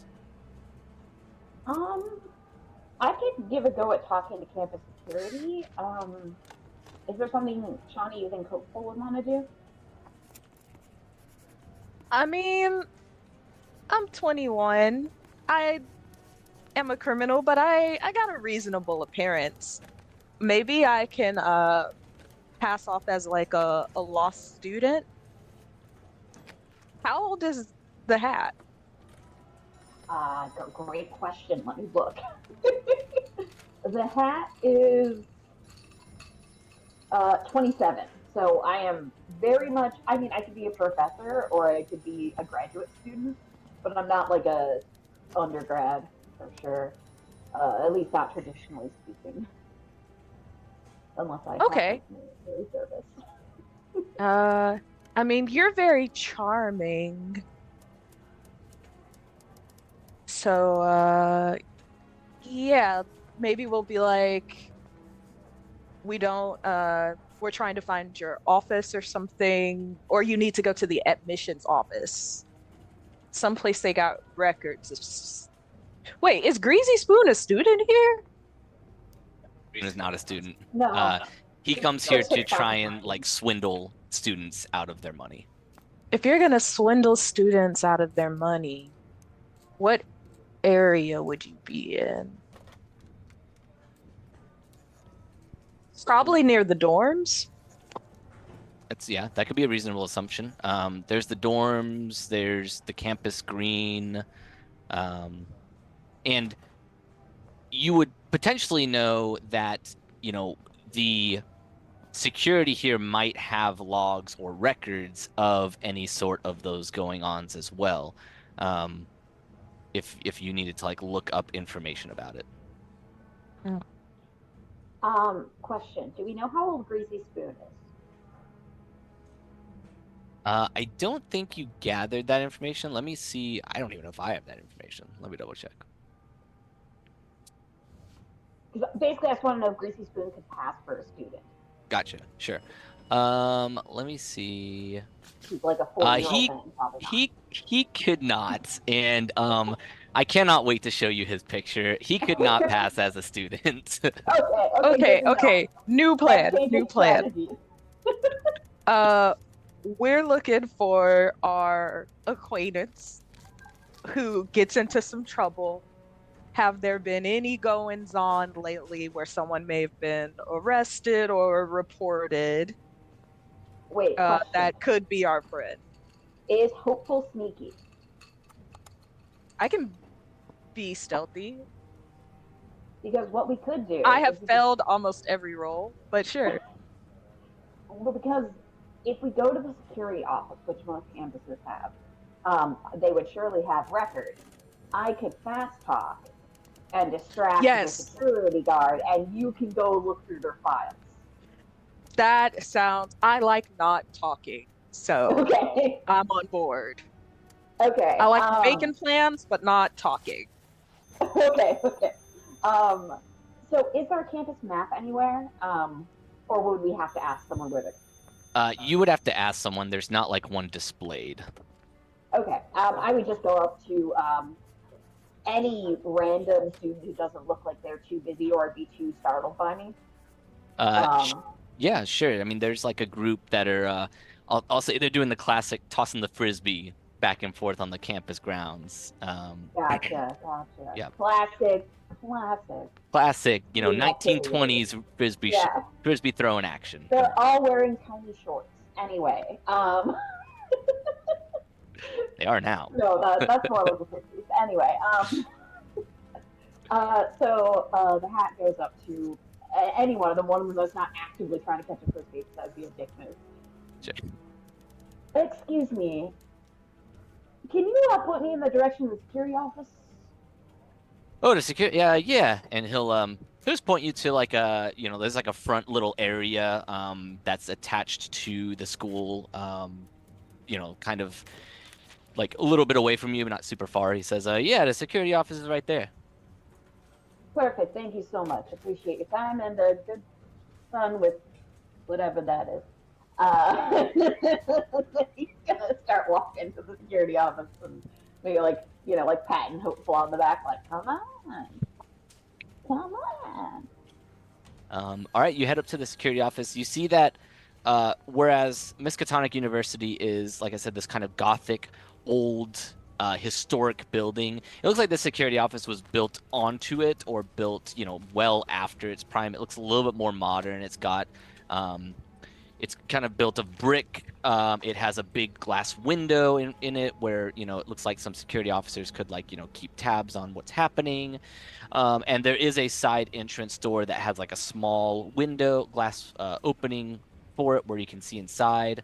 And it has a small light out the front now that it is kind of like starting to get later in the evening. It's not dark yet, but you can see that that light is on in preparations for the oncoming darkness later. There is also a security guard standing outside the door. It looks like he's kind of just checking the grounds, making sure everything's smooth, making sure his services are not needed.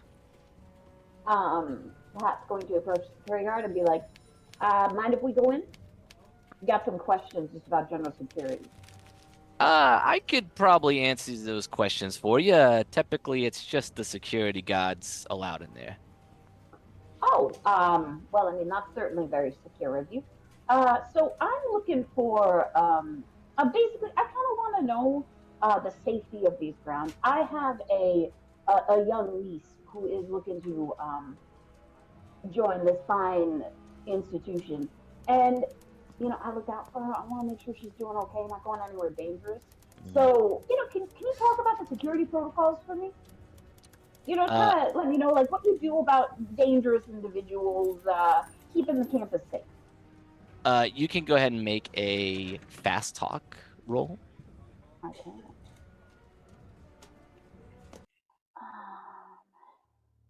Girl. Exactly enough. Perfect. He says, I mean, I can tell you some of the stuff that we do around here, but usually there's like one of the campus guides or one of the counselors who kind of do these sorts of things. We don't usually get involved with it. So can I try and stealth into the building while... I would try and like turn, like the way I was standing, I would try and turn the guard away from the door, like with my presence. Yeah, sure. So he kind of steps. I mean, you got a success. He's gonna kind of turn with you, and he's kind of trying to weasel out of this situation. But he does seem like he wants to help, so he's kind of trying to be diplomatic about it. Basically, be like, I can tell you some things, but I can't really tell you a whole lot of stuff. Blah blah. So Hopeful, what are you trying to do? You did. I'm trying to come around, like get out of line of sight and like first check to see if the door just opens and then try to slip inside. I believe there is a stealth, so go ahead and roll that. Pretty good.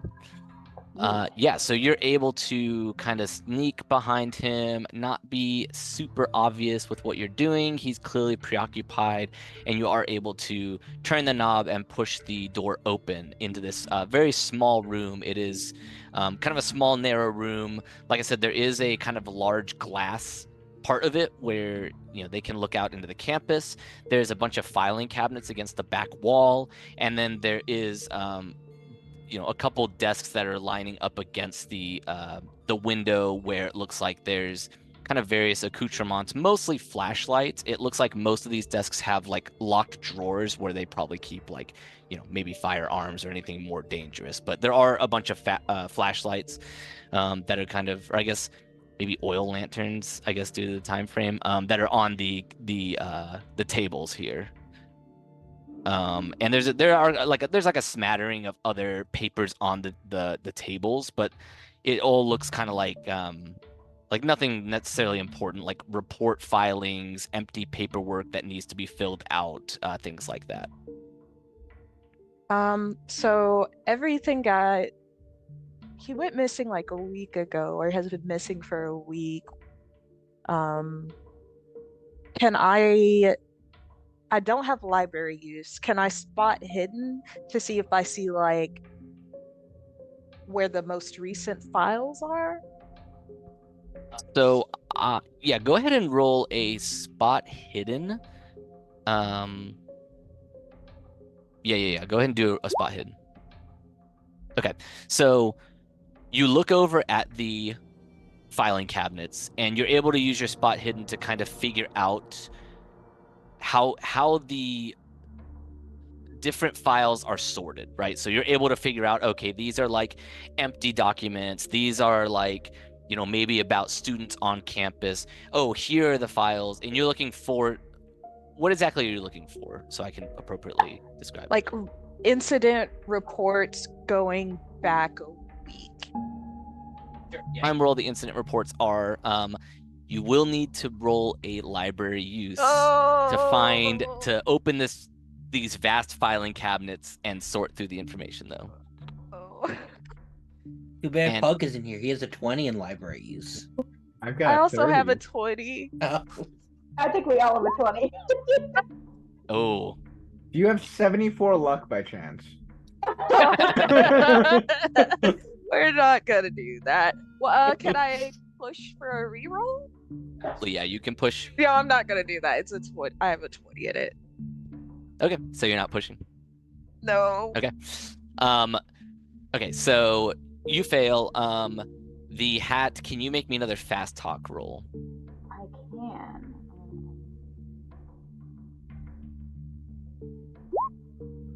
Woo. All right. With the hard success, you are able to, however the conversation's going, you are able to pull him away from the building. So maybe you're like, oh, let me show you this security thing that I'm a little worried about. Maybe you take him a little bit away from the building, and I'm showing him blind spots that I've noticed. Areas where a young woman might be in trouble, because I'm really concerned about my niece. Perfect. Yes, and he seems that once you're like bringing this to his attention, he's like, oh, well, I have to go check this out. This is important. And so he will kind of follow you. You're not necessarily like take him totally away from his post, but like a little bit away so that he is completely distracted at this point. I will allow you to make one more library use with a bonus die. And it's again one of those rolls where just because you fail doesn't necessarily mean you won't get it. It just means it will take you longer. 1 second, my character sheet is frozen. Give me a second.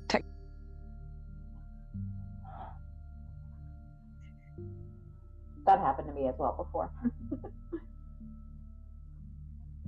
Technology will be our downfall. Go back to the simpler times of the 1920s with. I think it's the issue. The issue is that I'm guessing all our characters have computer use 0. Yeah, Yeah, that's Yes, true. there you that go. is the problem.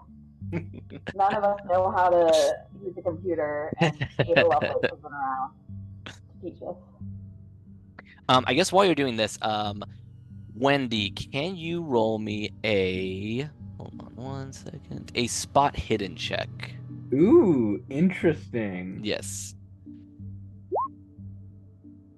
Ooh, okay. Ah. Hard success, great. Okay, let me, Shaunie, were you able to get your sheet working? Okay, go ahead and do your roll, and then I'll kind of describe for both of you. There you go. Look at that. Incredible. Yay! Incredible. Teamwork makes the dream work, everybody. Absolutely. Look at all these successes. All this green. That's great. Okay, so Sean, you file through the cabinet, you don't find what you're looking for, and then you realize the first time around you're kind of frantic about it, right? You're like, I need to get in and out, and then you realize that the hat has kind of moved the security guard away from the door. You kind of hear their voices kind of start to trail a little bit, and you're like, okay, I have a little bit of time. Let me go ahead and focus a little bit, and you kind of redouble your efforts, and you manage to find a couple different reports that were filed last week. So the first report you find talks about a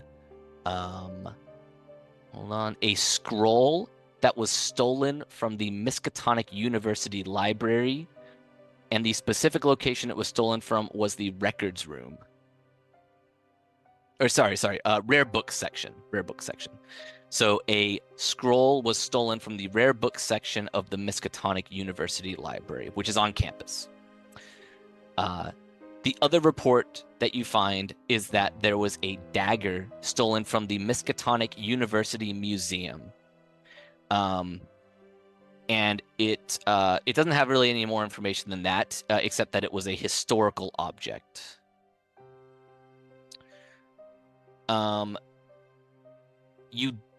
You find that the last report about Greasy Spoon being on the campus was about a week before that. So Greasy Spoon hasn't been here for about 2.5 weeks. At least not reportedly been here for 2.5 weeks. And then the last thing that you do find, which has a little bit less information than the rest of them, is that a Professor Stanley David, which is a professor of language at the university, had his home broken into over on West Pickman Street. There's not a whole lot of information on this because it's a police matter rather than a campus security matter, since it was off the university grounds, but it is noted here because he was a professor, so they do have a small kind of just notation of it happening.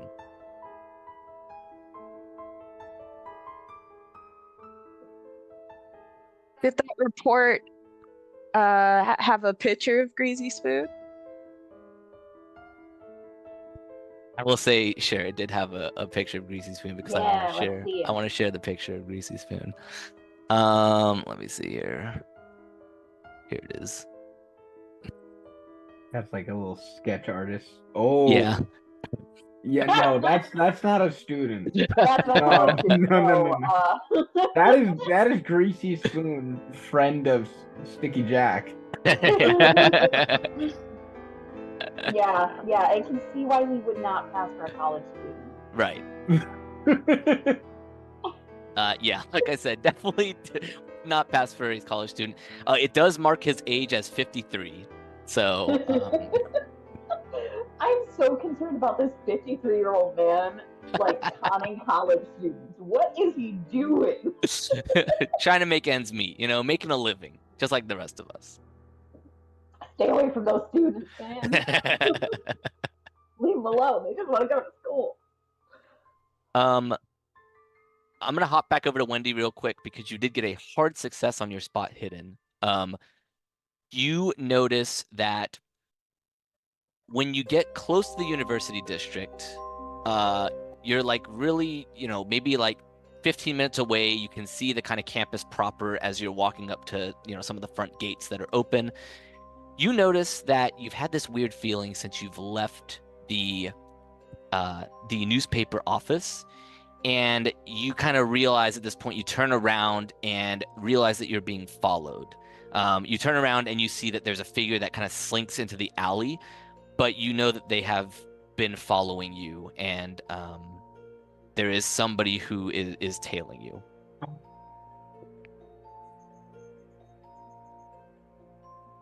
Sorry, did you say something? Do I make a bad decision? Is what I. So what did Wendy do?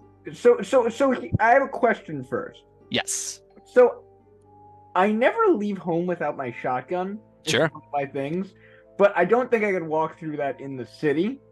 So I've been picturing. I don't know if you're picturing this the same way, that I like. It's my trusty shotgun. I know how to take it apart. Like, I have a briefcase that it looks like am using for business, and it's just all the pieces of my shotgun are taken apart and carefully. Very cool. In there.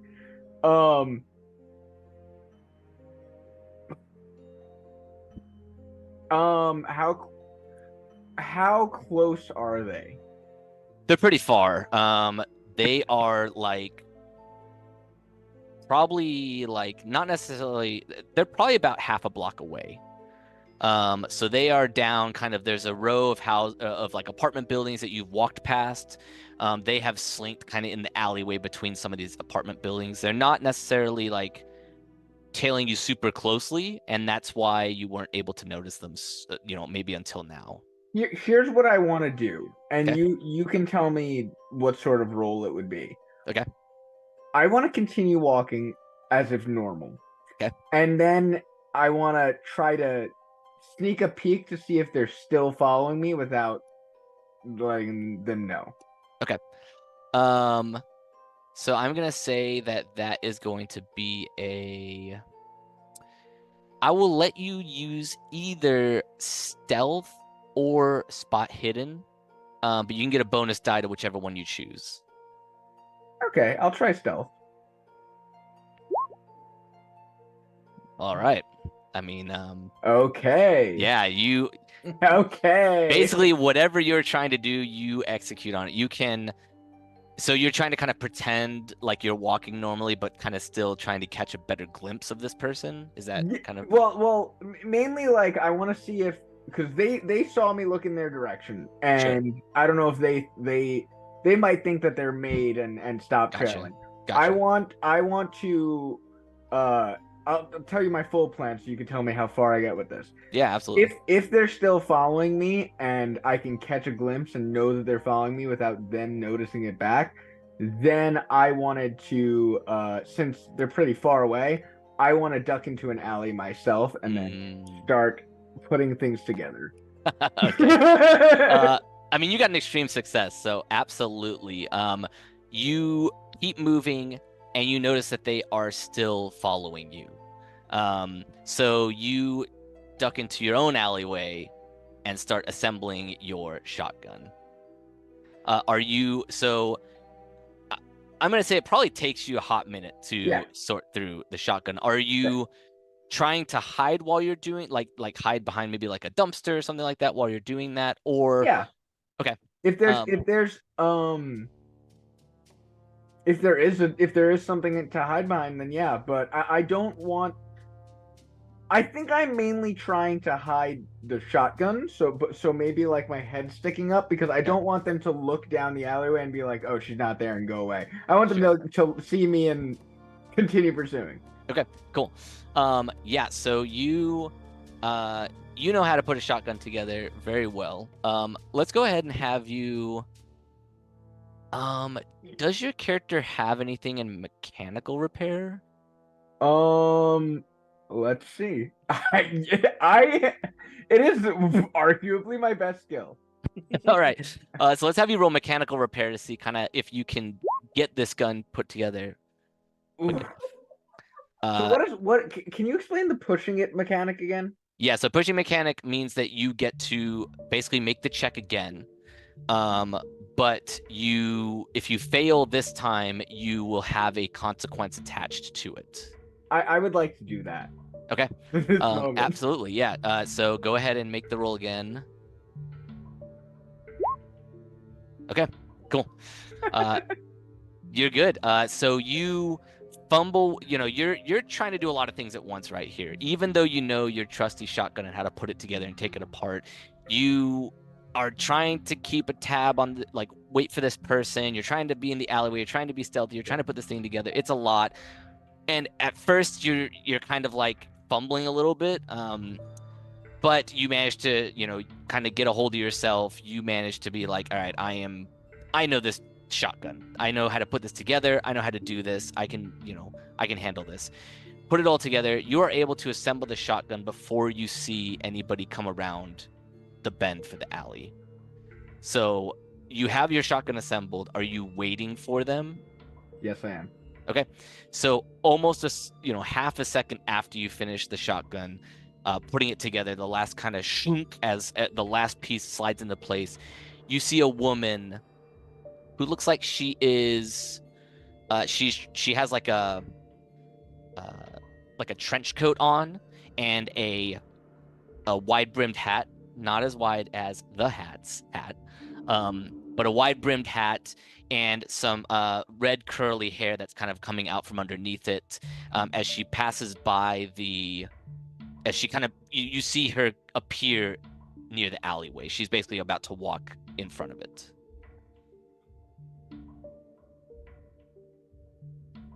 And I don't know her. You do not know her.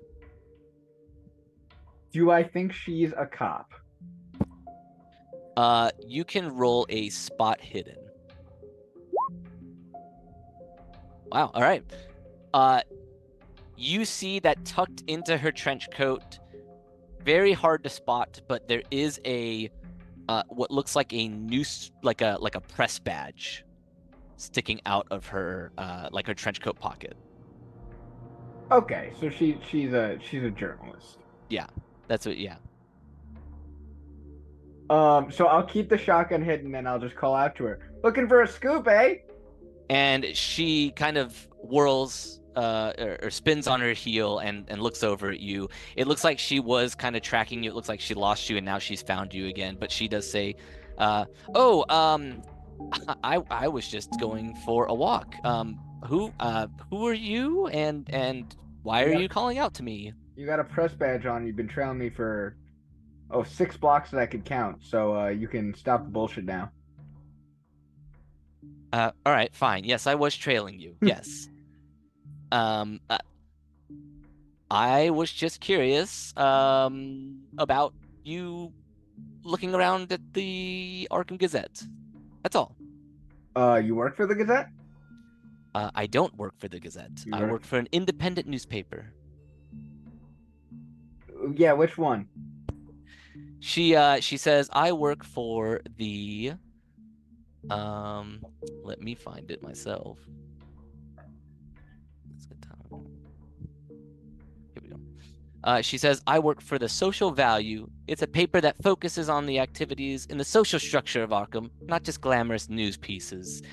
And I know a lot about the criminal underground, and while I may not know everyone there, I can recognize some faces, such as some of the bootleggers. And you're trailing me why? Like I said, I'm curious why you were poking around at the Arkham Gazette and picked a specific paper from there. I don't know which one, but obviously there's something going on that I am a little invested in or interested in.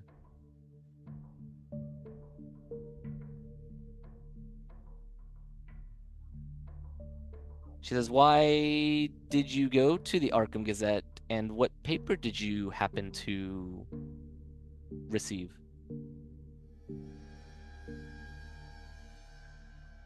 This is hard. It's a hard choice. Nanya. The Nanya paper. Issue Nanya.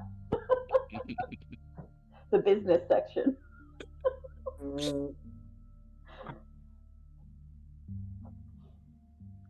What's your name?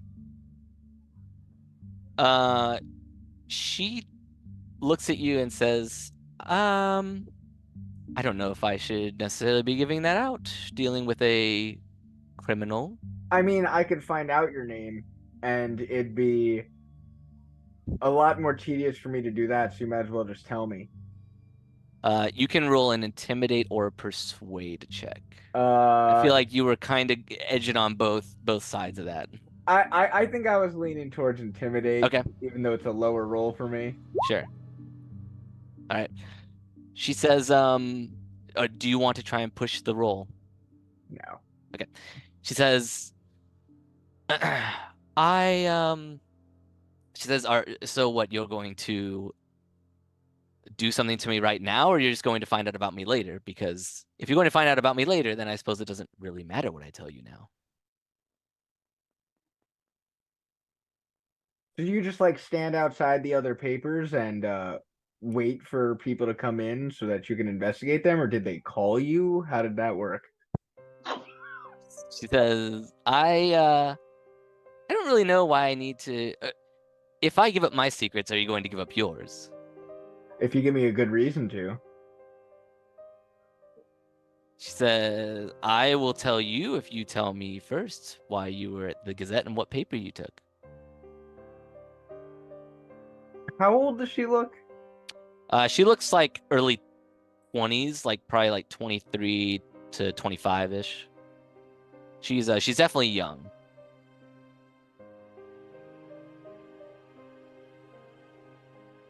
And she said the social value paper. Yeah.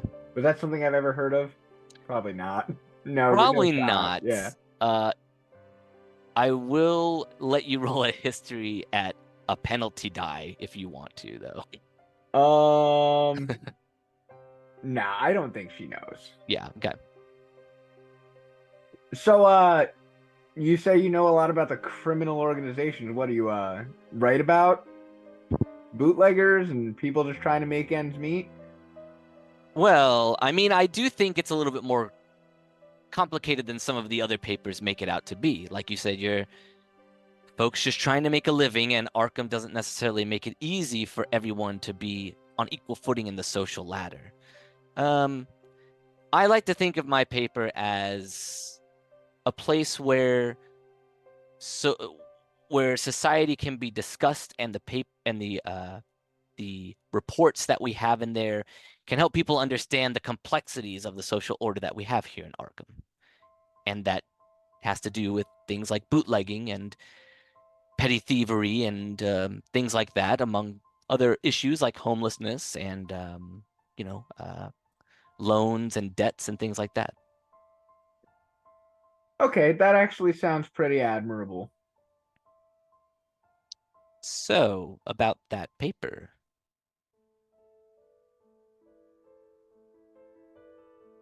I'm gonna give you a life lesson, kid. Come here. She does not step towards you unless you want to roll an intimidate to No. I'm not gonna hurt you. I promise. Come here. She takes one step towards you. She does not want to step into the alleyway totally. You can roll a persuade if you want to try and get her to move further in. I'll try to I'll roll that. Go. We're all friends here. Come here. She kind of looks around and she says, "This is against my better judgment, but I suppose if I am to be a writer of the people, I need to be willing to converse with the people." And she steps closer and comes into the alleyway. Yeah, I go, kid, you're young and you're idealistic, and I respect that. And I'm not gonna point it at her, but I'm going to just show her what I pulled out. Yeah. And I go, you see this? I do, yes. People in my line of work, when we're being trailed, we don't expect a journalist. We didn't expect some pie in the sky, early 20s, want to save the world and shed light on whatever the crap you believe in. We expect someone's going to pull one of these on us. So you're lucky it was me you were trailing and not someone else. You understand that? Yes, I understand. I understand. Yes. So I'm going to start putting this away now. And you're going to go home and forget you ever saw me. Otherwise, I will find out your name. Understand that? Writer for... I forgot the name, but I'd say the exact name of the magazine. The social value. Yeah, social writer for the social value. All right. All right, yes. Very well. And she will start to kind of step backwards. You can roll a psychology check if you want.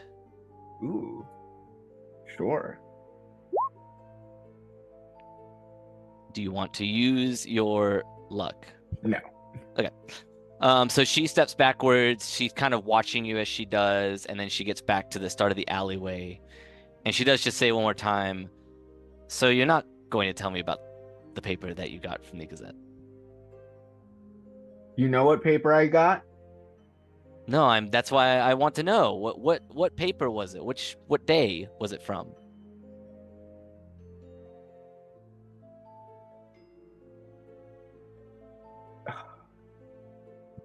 No, Wendy would not tell her. I want to, but Wendy would be like, kid, you got one important life lesson today. Don't make me give you a second. Fine. Okay. Yes. Yeah. All right. Well, I guess I'll be off then. And she turns around and heads back the direction that she came down the street. Fucking kids. Start taking apart my shotgun. Okay, so we'll hop back over to Hopeful and the Hat. Sean, are you you've gotten a pretty good amount of information. It seems like you know Yeah, who I'm gonna try and slip back out. Okay. Yeah, you do not need to roll stealth again. The Hat is definitely keeping the security guard invested and away from the building, so you're able to slink back out. And I assume that the Hat, you see Sean, and you're able to kind of wrap up your conversation with the guard, unless there's something else that you're trying to do.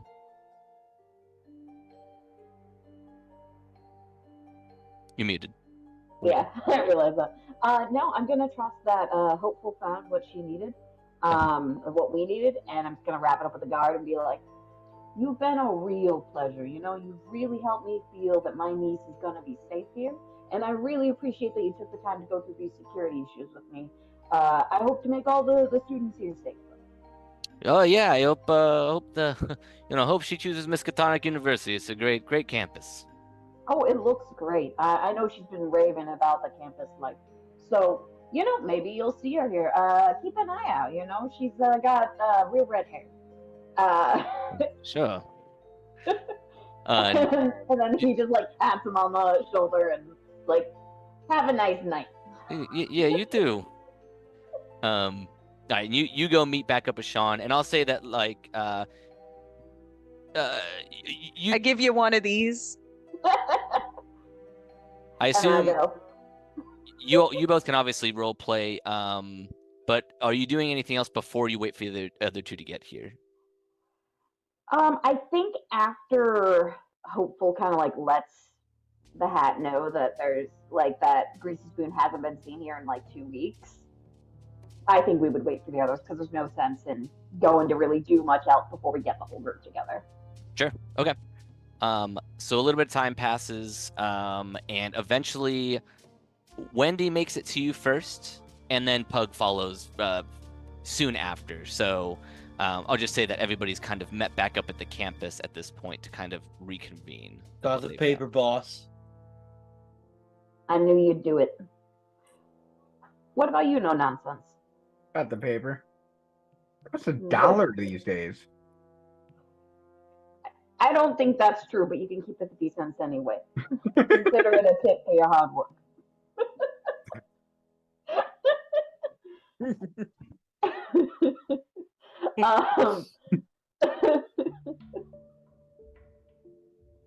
Sorry. Okay, so I think the hat kind of like take them someplace like keep losing one headphone. The hat would take them someplace where we could discuss without just like being in the middle of the college campus. I don't know if there's Sure. somewhere we can go to talk. Yeah, I mean, at this point, it's kind of starting to get late in the evening. Because again, it's like around 7 o'clock when they finally when Pug specifically kind of makes it to you all. So the campus isn't necessarily like closed, but it is kind of weird if you're kind of lurking around at this time of night. So there is a like a I'll say there's like a common area that you can go to that's like open to the public that has a little bit of like it's like a visitor center, I guess you could say. It's like untended to. It's kind of an area that maybe has like some brochures about the school that anybody can come and grab and learn more about it. But it's got like a little sitting area there. Okay, so the hat kind of guides everyone there, and hands everybody a brochure to make it look like we have a legitimate reason. Yeah. And then like, okay, so hopefully got a lot of good information here. Hopefully you want to share, and then we can go over the paper so you can get kind of piece the rest together. Yeah, so the item that was stolen, and I'll kind of just like lay out the few reports I was able to grab, is a scroll from a rare book from the rare book department, and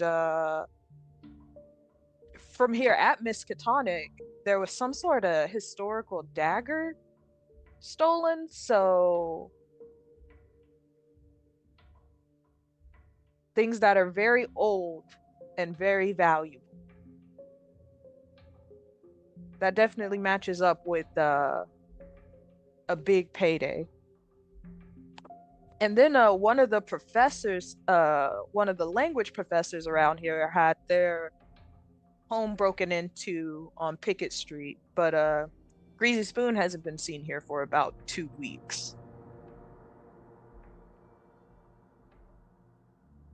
So at least we know two of the items, but we still don't really have much of a lead on Sticky Jack.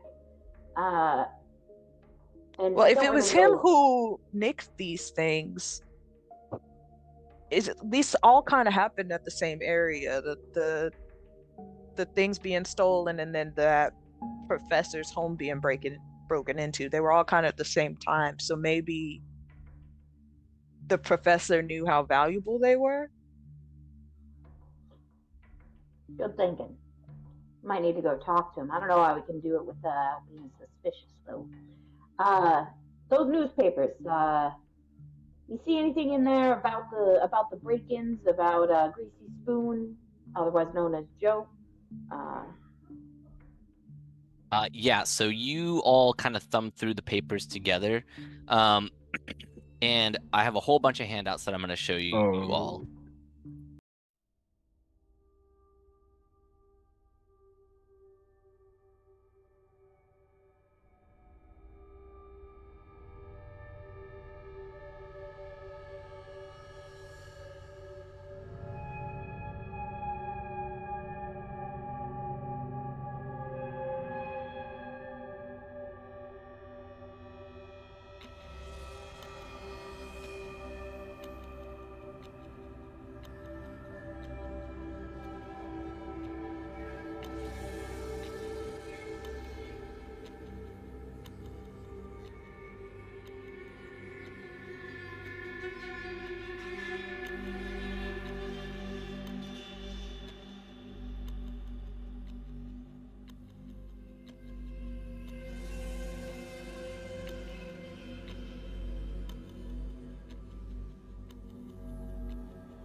And feel free to go ahead and ignore the dates. They don't necessarily line up with the papers you got, so don't worry about that. Just worry about the actual stories themselves.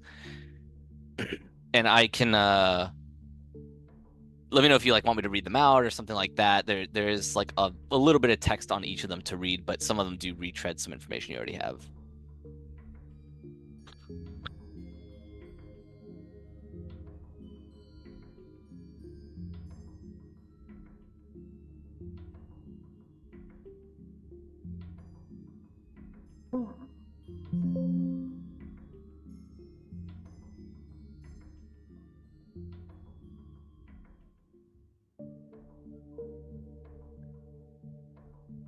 So the dagger and the scroll have great academic value, but not much financial value. And the scroll is Greek, but the dagger is Native American. Or at least believed to be. The dagger is a rare example of a shamanistic ritual tool possibly used by a tribal witch doctor to help them journey into the spirit realm.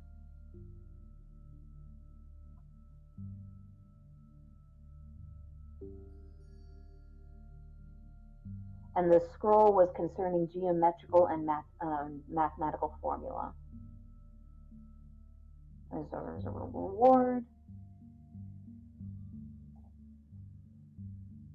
But what's that the weird church got to do? Well, they were hired by Joshua Smith, who I believe runs that weird church. Whoa. This dog ate all the pies. Waiting for someone to bring that up.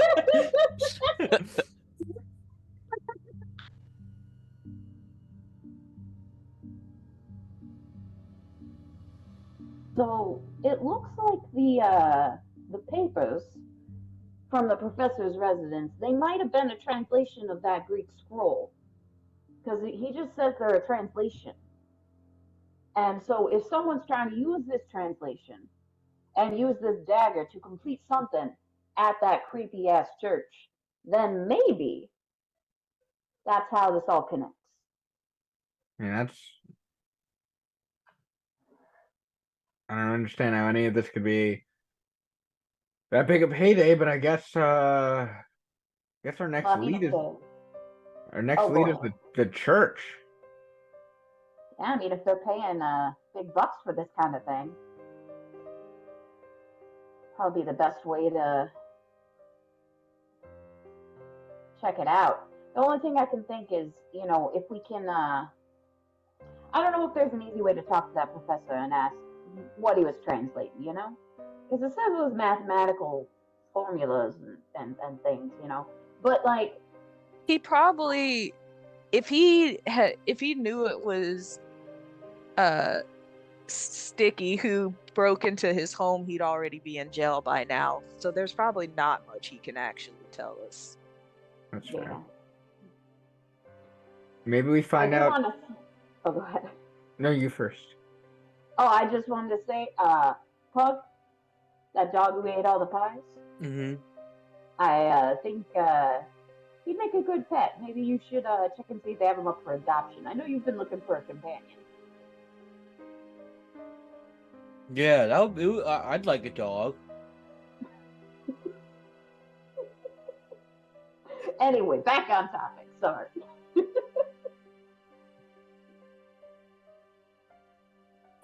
Maybe if we could figure out where. I mean, we could figure out where this church is located, and it's a church, right? And we could just go in. Presumably, I'm not much for religion, but they usually just let you right in. From what I've seen, I've never seen anyone get stopped at the door and like patted down. Right. But I don't I'm go a Catholic, just like my grandma. Go to church every Sunday. I've only got one religion.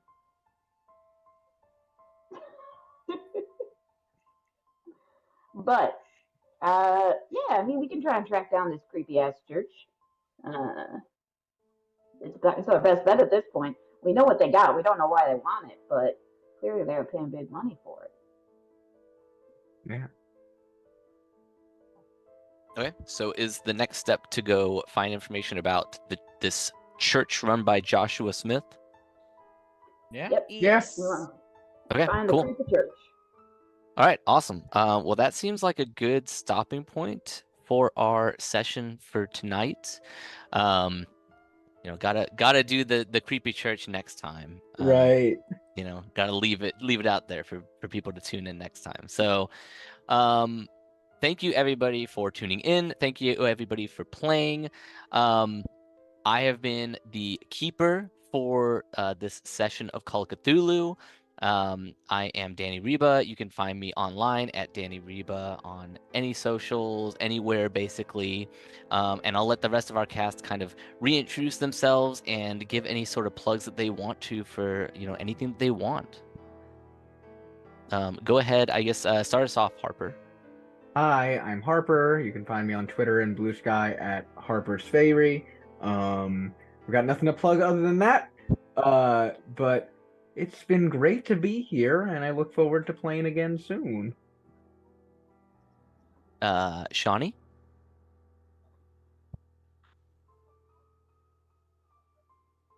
Sorry, it takes me forever to unmute. I am Shaunie on the internet. I am shaucatcosplay on everything, Blue Sky, all the rest of them, Threads. Whatever new one comes out, I'll be shaucatcosplay on that one too. So if you want to see cosplay, definitely check me out over there. And if you want to support a small business, I also run an Etsy shop together with Danny called Moonforge Brightleaf. We make nerdy accessories and things like that. But other than that, I'm gonna probably be here again, definitely for the next Call of Cthulhu session. You can also catch me in Scarred Lands when it comes back, I think in sometime in January. Yeah, Knock on the plan is January. Not hard. Shaunie, you should be able to post a link to your shop in the chat. Cool. You have VIP privileges, so you should be able to. VIP. That's so important. Cory. Hi. I've been wonderful playing with you all. Again, I am Cory, and I guess you can find me on Twitter at 2022 Crandelier. All right, and Corinne. Hi, I'm Corinne. You can find me here. You can also find me on the internet in various places: Twitter, Blue Sky, Instagram, etc. manicpixigirl, either with the E or without. I think right now my profile picture is me as Coraline. So if you see Coraline with blue hair, because my hair is currently blue, get me. I highly recommend checking out Moonforge Brightleaf. They do great work. And I commission them for my podcast, Wham Bam Thank You Ma'am, which you can find here. Also on Spotify and basically anywhere podcasts are podded. We are a 18 plus podcast. Please be 18 because we cover romance novels and smut. We are a comedy literature analysis podcast. And so it's a lot of me reading vulgar things with a straight face because it doesn't bother me. But it's a lot of fun. My two co-hosts are great. And we, our most recent episode went way over time because we were having such a great time talking. And the next episode coming up later this week is a little secret for everybody. We're providing slutty Christmas songs and asking everybody to rate which is the sluttiest. So, if you want to hear about slutty Christmas songs coming later this week, if you want to go listen to a fantastic conversation about a book called Serving Pleasure by Alicia Ray, can't quite remember, it's been a while, with my good friend Sweeta, who Shaunie knows. Definitely check out today's episode. It was a really great conversation. At one point, I've been told I said very vulgar things in my Midwestern accent, my highly Midwestern accent, which is, "Oh, hi there. Oh, yeah, you want some hot dish? Just come on, I'm just going to squeeze right by you." And I said something really vulgar. So if you want that, check out the episode. I hear it's about an hour in. But yeah, that's me. Awesome. Well, thank you, everybody watching. Thank you to this wonderful cast for playing. The next session will be announced on the Reroll social channels everywhere. Go make sure you follow Reroll, and make sure you subscribe to the Twitch channel as well to see us and the other amazing players and GMs that are a part of this channel. Thank you again to everybody, and I hope you all have a good night.